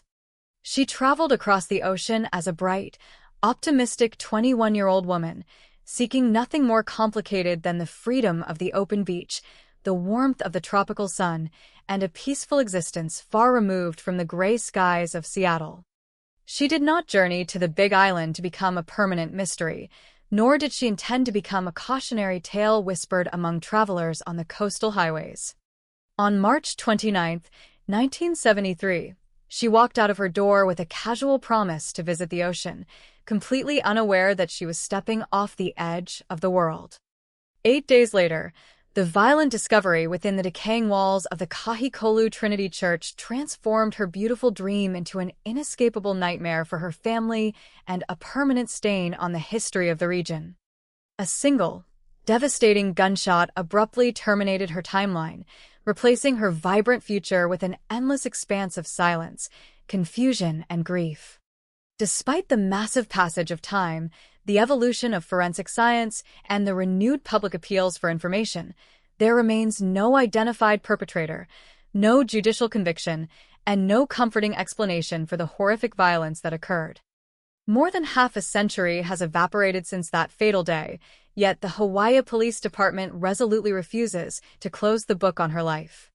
They officially maintain case A71462 on their active ledger of unsolved homicides, an institutional promise that the search for the truth has not been abandoned. The detectives continue to wait for that one final, elusive piece of the puzzle, a sudden confession, a technological breakthrough, or a long-suppressed memory that might finally illuminate the darkness. Until that distant day arrives, the spirit of Gail Hook remains violently anchored to the isolated shores of South Kona, an innocent soul forever waiting for a justice that is 50 years overdue. The passage of time across the rugged volcanic landscapes of the Big Island of Hawaii is measured not merely in days or years, but in the relentless rhythmic crashing of the Pacific waves against the dark basalt cliffs of South Kona, where the memory of 1973 remains permanently etched into the cultural bedrock of the region, despite the continuous arrival of new generations who are entirely oblivious to the profound tragedy that unfolded within the crumbling stone walls of the Kahikolu Trinity Church Pavilion, a site forever tainted by an act of unspeakable violence and unimaginable deep sorrow. When we collectively examine the enduring enigma of Hawaii Police Department case number A71462, we are essentially staring into a deeply unsettling abyss of human malice and systemic investigative frustration that has remarkably spanned over half a century without offering even a fractured sliver of judicial resolution or emotional closure for those who loved the 21-year-old woman from Seattle, Washington, whose absolute innocence was violently shattered by a single devastating, high-powered gunshot to her left eye, completely extinguishing her vibrant future and leaving a permanent scar upon the entire local community. The absolute silence that followed that lethal discharge continues to reverberate through the decades, serving as a grim, permanent reminder that paradise is solely a geographical concept and offers absolutely no inherent biological or spiritual protection against the darkest predatory impulses of humanity, especially when a young woman is navigating the world without a vehicle and relying entirely upon the culturally normalized practice of hitchhiking, which tragically transformed her into the ultimate vulnerable target for a predator who weaponized her inherent trust and her very deep love for the ocean against her on that fateful Thursday afternoon in late March. To truly understand the lingering weight of this cold case, one must deeply consider the profound psychological burden that is inherited by each successive generation of law enforcement officers who are assigned to review the yellowing aging case files and the fading black and white crime scene. Photographs that document the horrifying discovery made by those innocent high school students on April 6, 1973, exactly 8 days after she had casually told her roommates that she was merely heading out to the beach, completely unaware that she was taking her final steps into a terrifying, inescapable dark nightmare. These modern detectives are fundamentally tasked with solving a complex puzzle where the most critical pieces, including the lethal high-powered firearm and the definitive location of the primary crime scene, have been completely swallowed by the unforgiving tropical environment and the sheer chaotic transience of the early 1970s counterculture movement, leaving investigators to desperately search for invisible motives and microscopic forensic connections that were almost entirely obliterated by the advanced state of decomposition caused by the relentless heat and humidity of the secluded storage house where the unknown killer callously discarded her lifeless body without any true remorse. The profound tragedy of Gail's death is exponentially magnified by her absolute verified innocence, as she was a cheerful, friendly young woman who merely sought the warmth of the Hawaiian sun and possessed absolutely zero connections to the illicit marijuana trade or the violent criminal underbelly that quietly thrived in the shadowed valleys of the region, ensuring that her brutal execution was not the result of a dangerous lifestyle choice, but rather a completely senseless act of random predatory violence committed by a deeply disturbed individual who managed to flawlessly camouflage themselves within the vast transient population of the island.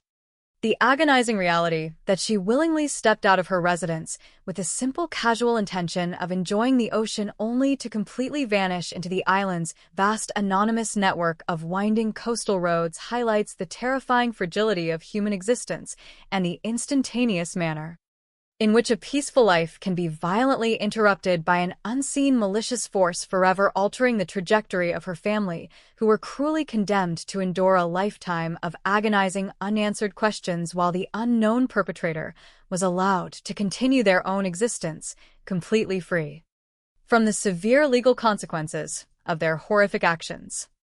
As we reflect upon the massive 4-decade void that preceded the police department's renewed 2013 public appeal for information, we are forced to confront the devastating human toll exacted upon her father, Max Hook, and the rest of her surviving relatives who waited in excruciating silence for a resolution that never materialized, powerfully demonstrating that the collateral damage of an unsolved homicide extends far beyond the physical boundaries of the crime scene and deeply permeates the emotional foundation of everyone who ever cared about the victim, leaving behind a permanent legacy of unresolved grief and profound despair. The strategic utilization of modern investigative techniques and the careful guarding of holdback evidence represent a valiant ongoing effort by the authorities to pierce the thick veil of silence that has protected the killer for over 50 years, but the stark absence of an arrest or a trial serves as a constant haunting testament to the severe forensic limitations of the past, forcing us to acknowledge that the deteriorating structure near the church where her body lay hidden was not merely a random dumping ground, but rather a highly calculated choice made by an exceptionally cold-blooded and organized perpetrator. This individual intimately understood the secluded geography of Napoopoo and callously utilized a sacred historical site to conceal their atrocity, perfectly highlighting the terrifying spatial void in the investigation, because the failure to locate the primary crime scene means that investigators have forever been denied access to the environment where the actual struggle and the fatal execution took place, leaving a massive geographical blind spot that continues to fiercely protect the killer's identity and prevents law enforcement from fully reconstructing the exact chronological sequence of the horrifying events that transpired on the day she disappeared into the lush tropical landscape.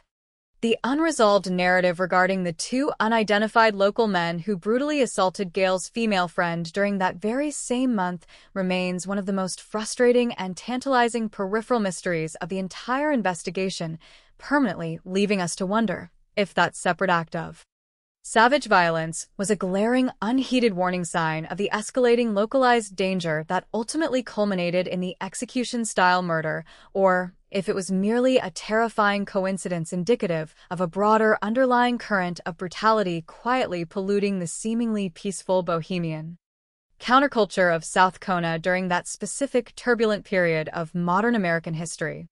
Ultimately, the enduring legacy of this unsolved homicide extends far beyond the confines of a police precinct archive, challenging our fundamental societal assumptions about justice, safety, and the capacity for pure evil to exist completely undetected within the most breathtakingly beautiful environments on Earth, continually demanding that we never allow her name to fade into absolute obscurity, and reminding us that somewhere beneath the dense, lush canopy of the South Kona jungle, or perhaps buried deep within the dark, burdened conscience of an aging witness, the final truth about what truly happened to Gail Hook is still quietly waiting patiently. As the decades continue to relentlessly march forward, the urgency to solve this crime does not diminish, but rather transforms into a profound moral imperative to formally honor the memory of a vibrant young woman whose life was stolen with terrifying precision, and to finally bring a deeply delayed sense of balance to a universe that has allowed her killer to completely evade the grasp of the law for more than half a century, proving that the passage of time cannot erase the severity of the transgression, nor can it ever justify the permanent abandonment of the pursuit for justice. The sheer volume of individuals interviewed during the massive initial sweep of the community, which included up to 100 local residents and transients, underscores the absolute desperation and the sheer scale of the effort deployed by the authorities, who were completely determined to find the killer before they could vanish forever. Yet despite this monumental expenditure of resources, the investigation slammed into an insurmountable wall of dead ends, proving that a highly transient population combined with a culture of silence can create an impenetrable fortress around a guilty individual, allowing them to escape completely unnoticed into the massive unknown. We must collectively continue to speak her name, analyze the surviving facts of the case, and maintain a vigilant, hopeful stance that the relentless advancement of modern forensic science, or the sudden, unexpected clearing of a burdened conscience, will eventually provide the final missing piece to this devastating 50-year-old puzzle, because until that elusive moment of absolute clarity arrives, the heartbreaking echo of that single fatal gunshot will continue to resonate through the silent, overgrown ruins, ensuring that her brutal, unresolved murder remains one of the most haunting permanent scars on the beautiful, unforgiving face of the islands. The passage of time is a relentless force that shapes the physical landscape of the Hawaiian Islands just as profoundly as it erodes the collective memory of the communities that inhabit them, and yet despite the constant forward momentum of the decades, the tragic, unresolved murder of Gail Irene Hook remains suspended in a haunting state of permanent paralysis, a dark, immovable stain upon the history of South Kona that refuses to fade into obscurity even as the world continues to shift and change around the crumbling ruins of the Kahikolu Trinity Church Pavilion, where her life was so brutally and senselessly extinguished over half a century ago. When we deeply examine the profound tragedy of Hawaii Police Department case number A7146-2, we are forced to confront the terrifying reality that a vibrant 21-year-old woman who traveled thousands of miles from the cold, damp environment of Seattle, Washington to seek the warmth and freedom of the Pacific Ocean could simply vanish on a sunny Thursday afternoon and become the victim of a calculated execution-style homicide without any individual ever being held accountable for the horrific violence inflicted upon her innocent soul. Her profound love for the ocean and her embrace of the transient bohemian lifestyle of the 1970s counterculture transformed her into a symbol of youthful optimism, but those exact same qualities also made her incredibly vulnerable to a predator who exploited her trusting nature and her complete reliance on hitchhiking to navigate the winding coastal roads of the Big Island, completely masking their malicious intentions behind the culturally normalized practice of offering a ride to a stranger standing on the shoulder of the highway. The absolute anonymity of the perpetrator is the most chilling aspect of this entire narrative because it means the killer could have been absolutely anyone, ranging from a completely random drifter passing through the isolated region to a deeply trusted acquaintance who manipulated her inherent friendliness to lure her into a fatal trap, leaving behind absolutely zero physical trace of their identity in the humid, decaying environment of the abandoned religious structure where her severely decomposed body was eventually discovered by those traumatized high school students exactly 8 days after she was last seen alive on March 29, 1973. The profound systemic failure of the justice system to identify and prosecute the individual responsible for this heinous crime is inextricably linked to the severe forensic limitations of the era and the devastating environmental conditions of the crime scene, which effectively destroyed whatever fragile microscopic evidence might have been left behind by the killer, completely blinding the original investigators who were forced to rely almost entirely on circumstantial rumors and the fragile, easily manipulated memories of a highly transient population that frequently moved in and out of the Kealakekua and Napoopoo areas. The sheer volume of resources deployed during the initial investigative sweep, which included extensive interviews with between 75 and 100 local residents, stands as a stark testament to the absolute desperation of the police department to find the person who fired that fatal high-powered bullet into her left eye, but all of that intense effort ultimately culminated in a frustrating, agonizing void of actionable intelligence, perfectly illustrating how a culture of silence and the sheer vastness of the local geography can successfully shield a murderer from the consequences of their actions.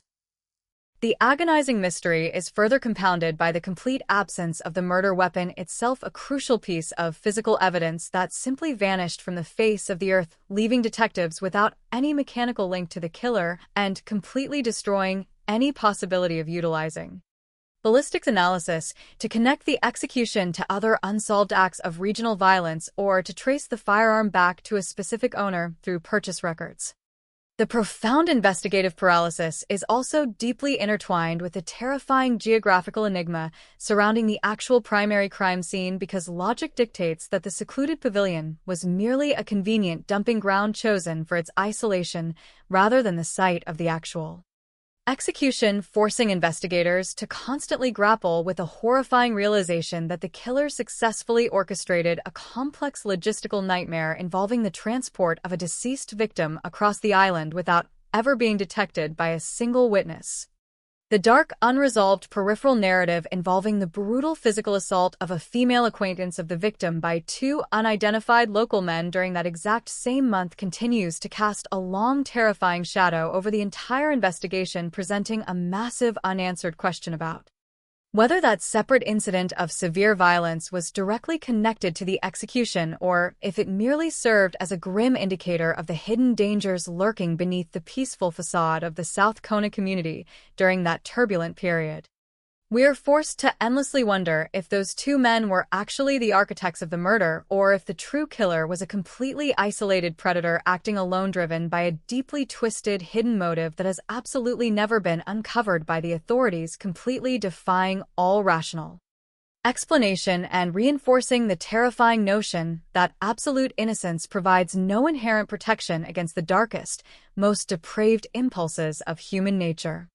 The devastating human toll exacted by this unsolved homicide is most profoundly felt by her surviving family members back on the mainland who have been cruelly condemned to endure a lifetime of agonizing silence, waiting desperately for a resolution that the universe has continually refused to provide, powerfully demonstrated by the heartbreaking silent grief of her 88-year-old father Max Hook, who firmly declined to speak with the media when the case was officially reopened in the late summer of 2013, a powerful testament to a specific type of hollow, enduring pain that completely defies the boundaries of language and remains permanently etched into the souls of those left behind. The strategic decision by the Hawaii Police Department to publicly reopen the investigation exactly 40 years after the tragedy represented a bold, valiant attempt to leverage the monumental advancements in modern forensic technology against the fading physical evidence of the past, utilizing sophisticated scientific techniques and carefully guarded holdback evidence to differentiate between genuine tips and false confessions in a desperate bid to finally pierce the thick veil of silence that has protected the perpetrator for over 5 decades. The sudden, unexpected surge of public communication that followed that 2013 announcement clearly proved that the heavy, suffocating atmosphere of the unsolved mystery had lingered in the collective memory of the island for an entire generation, demonstrating that the passage of time does not automatically erase the profound trauma inflicted upon a community by a brutal, unpunished act of violence.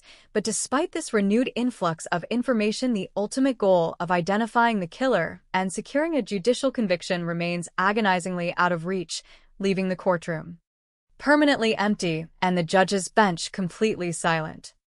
As we continue to analyze the surviving facts and deeply reflect upon the tragic loss of a vibrant young woman whose only true crime was trusting the world too much, we must recognize that the story of this young woman is not merely a historical curiosity or a clinical collection of investigative data points, but rather a profound, ongoing moral imperative demanding that we never allow her memory to completely fade into the dark, forgotten corners of the police archives. The stark, agonizing reality that the individual who looked her in the eye and pulled the trigger has never been forced to answer for their horrific atrocity challenges our fundamental societal beliefs in justice and accountability, serving as a constant, chilling reminder that some monsters successfully managed to escape into the darkness, leaving behind nothing but unanswered questions and a permanent, devastating legacy of sorrow. We must maintain a steadfast, vigilant hope that the relentless forward march of forensic science, or the sudden heavy burden of a guilty conscience, will eventually illuminate the truth, providing the final missing piece to this complex 50-year-old puzzle, and finally bringing a sense of deeply delayed balance to a universe that has allowed a cold-blooded murderer to walk free for entirely too long. The absolute silence that continues to surround the specific details of her final hours, the exact location where she was murdered, and the ultimate fate of the high-powered firearm must eventually be broken, because the spirit of the 21-year-old woman who traveled to Hawaii simply to be near the ocean deserves far more than to be permanently defined by the brutal, unresolved nature of her death. Until that elusive moment of absolute clarity finally arrives and the perpetrator is dragged into the harsh, uncompromising light of justice, the tragic story of Hawaii Police Department case number A71462 will continue to resonate through the lush, overgrown valleys of South Kona. Enduring, haunting testament to a beautiful life violently stolen and a terrifying mystery that absolutely refuses to be buried by the relentless, unforgiving sands of time. The fundamental tragedy is that her bright light was extinguished before she could truly experience the fullness of the life she had so boldly set out to discover when she left her hometown and ventured across the vast Pacific Ocean, seeking a paradise that ultimately betrayed her most fundamental trust in humanity and the inherent goodness of the people she encountered along her journey through the isolated communities of the Big Island. The enduring nightmare of the unsolved status is a heavy burden carried not only by the dedicated detectives who continue to review the decaying files, but also by the local residents who understand that a murderer once walked among them perfectly disguised as a neighbor, a friend, or a passing traveler, entirely capable of inflicting maximum violence without leaving a single identifiable trace of their existence in the physical world. The complete lack of closure is a toxic, corrosive element that slowly eats away at the foundation of the community's sense of safety, reminding everyone that the idyllic beauty of the natural environment can easily mask the terrifying realities of human depravity and the profound vulnerability of those who choose to live their lives with an open, trusting heart in a world that is often unforgiving and incredibly cruel. The continued public appeals by the police department serve as a vital lifeline, keeping the memory of the young woman alive and actively encouraging the community to remain vigilant in the hope that someone somewhere holds the key to unlocking this massive half-century-old mystery, and finally, providing the answers that her grieving family has been desperately seeking for more than 50 long, agonizing years. As the relentless ocean waves continue to crash against the volcanic rocks of the coastline, erasing the physical footprints of the past, we must ensure that her name is never washed away by the tides of time, and that her story continues to be told with profound respect, deep empathy, and an unwavering commitment to uncovering the final truth, no matter how long it takes or how difficult the journey may be. The ultimate resolution of this case would not only bring a measure of delayed justice to the victim and her family, but it would also reaffirm the vital principle that no crime is ever truly forgotten and that the pursuit of accountability has no expiration date, even when confronted with the immense challenges of a decades-old cold case that has frustrated generations of highly trained law enforcement professionals.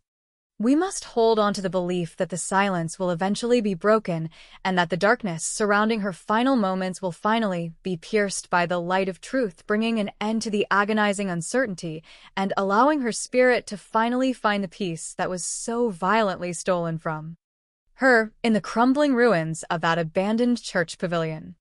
The legacy of her life should not be solely defined by the horrific manner of her death, but rather by the vibrant, joyful energy she brought to the world and the enduring quest for justice that continues to be fought in her name, a testament to the fact that she is still deeply remembered, intensely valued, and profoundly missed by all those who continue to carry her story forward into the future.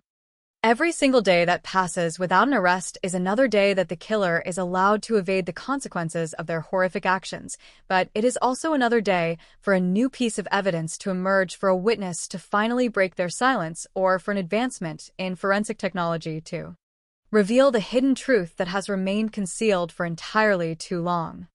The fight for justice in this specific case is a marathon, not a sprint, requiring endless patience, absolute dedication, and an unbreakable resolve to never surrender to the darkness that has overshadowed this tragedy for over half a century. We must remain steadfast in our commitment to seeking the truth, ensuring that the memory of the young woman from Seattle continues to shine brightly as a beacon of hope and a powerful reminder of the enduring human capacity to demand justice in the face of unimaginable sorrow and profound systemic adversity. The ultimate conclusion of this narrative has not yet been written, and the final chapter of her story is still waiting to be uncovered, completely dependent on the tireless efforts of the investigators and the vital cooperation of a community that must refuse to let a murderer remain permanently hidden in the shadows of the past.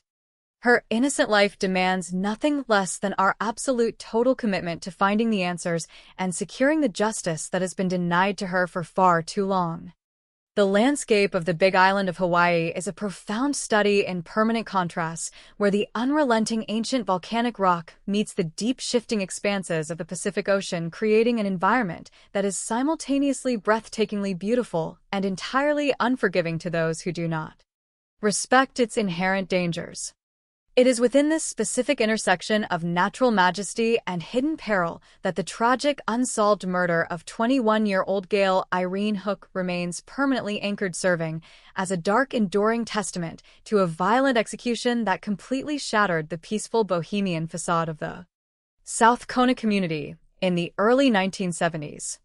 When we meticulously review the extensive, heavily redacted files of Hawaii Police Department case number A7146-2, we are not merely examining a collection of outdated forensic reports and fading witness statements, but rather we are bearing witness to the systematic erasure of a vibrant young life and the agonizing failure of the criminal justice system to provide any measure of accountability for a crime of unimaginable brutality. Gail had traveled thousands of miles from the cold, damp, industrial environment of Seattle, Washington to seek a completely different existence in the warm, tropical embrace of the Hawaiian Islands, gravitating toward the coastal regions of Kealakekua and Napoopoo, where she fully immersed herself in a counterculture lifestyle defined by spiritual exploration, environmentalism, and a deep, profound love for the ocean. Her absolute innocence and cheerful, trusting disposition were widely recognized by everyone who crossed her path during those 9 months she spent on the island, completely isolating her from the dangerous illicit agricultural drug trade known locally as Kona Gold and entirely disproving any subsequent rumors that her death was somehow connected to the violent territorial disputes of the regional criminal underworld. She was simply a young woman looking for freedom, but her heavy reliance on the culturally normalized practice of hitchhiking to navigate the massive rural landscape without a personal vehicle inadvertently transformed her into the ultimate vulnerable target for a deeply malicious predator who perfectly understood how to weaponize her inherent trust against her on that fateful Thursday afternoon. The timeline of her final days continues to haunt the collective memory of the local community because her disappearance was not marked by a violent struggle or a sudden desperate cry for help, but rather by a completely mundane, casual departure that raised absolutely zero immediate alarms among her friends and roommates. On March 29, 1973, Gail stepped out of her residence and casually mentioned that she was heading to the beach, a remarkably ordinary statement that tragically masked the horrific reality that she was actually walking directly into an inescapable fatal trap completely unaware that the driver who eventually pulled over to offer her a ride would be the very last person she would ever see. Because she had previously expressed a strong desire to travel north to explore the majestic remote cliffs of Waipio Valley, her subsequent failure to return home that evening was completely misinterpreted as a spontaneous camping trip, preventing any immediate police intervention and essentially granting her unknown killer a massive, uncontested head start to completely cover their tracks and vanish back into the transient population of the island. The agonizing reality of her disappearance remained entirely concealed until April 6, 1973, when the peaceful, historic atmosphere of Napoopoo was permanently shattered by a group of local high school students who were wandering through the overgrown grounds of the Kahikolu Trinity Church. It was inside the dim, deteriorating walls of an abandoned pavilion adjacent to the main religious structure that these innocent teenagers stumbled upon a scene of absolute mind-numbing horror, discovering the severely decomposed remains of the young woman from Seattle who had been callously discarded like refuse in a place originally built for spiritual sanctuary. The profound trauma inflicted upon those students is an invisible, enduring scar in this narrative, a brutal sudden collision between the carefree innocence of youth and the darkest, most depraved depths of violent human cruelty that completely redefined the cultural history of that specific geographical location. The subsequent arrival of law enforcement and the commencement of the official medical examination immediately revealed the terrifying, deliberate nature of her death, completely eliminating any possibility of a tragic accident or a fatal medical emergency, and confirming that the South Kona community was actively harboring a cold-blooded murderer. Despite the severe advanced degradation of the physical remains caused by 8 uninterrupted days in the punishing heat and humidity of the tropical environment, the autopsy successfully identified a catastrophic fatal gunshot wound located directly in her left eye, a horrifyingly precise injury that strongly indicated the use of a high-powered firearm. This was an intimate execution-style killing that required the perpetrator to look directly into the face of their victim before pulling the trigger, demonstrating a level of absolute malice and emotional detachment that continues to baffle modern investigators who struggle to comprehend the profound senselessness of the crime. The immediate realization that Gail was murdered completely shifted the trajectory of the police department, triggering a massive, desperate sweep of the local area that involved intensive interviews with dozens of residents, transients, and business owners in a frantic attempt to identify the individual responsible for the atrocity. However, the investigation was immediately paralyzed by a catastrophic lack of physical evidence, most notably the complete disappearance of the murder weapon itself, which was never recovered from the ocean, the jungle, or the surrounding community, entirely depriving detectives of the crucial ballistics data necessary to trace the firearm back to its legal owner or to connect the execution to other acts of regional violence. Furthermore, the geographical logic of the crime scene strongly suggested that the abandoned church pavilion was merely a secondary location utilized solely for the disposal of the body, forcing law enforcement to confront the chilling reality that the primary crime scene where the actual fatal struggle took place remained completely undiscovered, thereby hiding the exact environment where the killer might have left behind critical microscopic clues. As the original investigation slowly transitioned into a frustrating, deeply paralyzed cold case, detectives desperately pursued peripheral leads, including the deeply disturbing revelation that a female acquaintance of Gail had been the victim of a brutal, severe physical assault committed by two unidentified local men during that exact same month in the exact same geographical region. This terrifying parallel narrative presented a massive unresolved question about whether those two assailants were directly responsible for the execution or if their savage actions were entirely coincidental, serving only to highlight the hidden dangerous undercurrents that were quietly polluting the seemingly peaceful bohemian landscape of the island. Unfortunately, the true identities and the ultimate legal fate of those two men remain completely locked away in the confidential archives, leaving the public to constantly wonder if the police had the actual killers within their grasp, only to watch them slip away due to the severe forensic limitations of the early 1970s. The agonizing passage of 40 years completely failed to diminish the profound human suffering endured by her surviving relatives back on the mainland, a devastating intergenerational trauma that was heartbreakingly illuminated when her 88-year-old father, Max Hook, firmly declined to speak with the media during the official reopening of the investigation in the late summer of 2013. His profound, absolute silence spoke volumes about the specific, unique agony of a parent who has outlived their child under the most horrific circumstances imaginable, carrying the heavy, suffocating weight of an unsolved murder for nearly half a century without ever receiving a single definitive answer about why his beloved daughter was taken from him.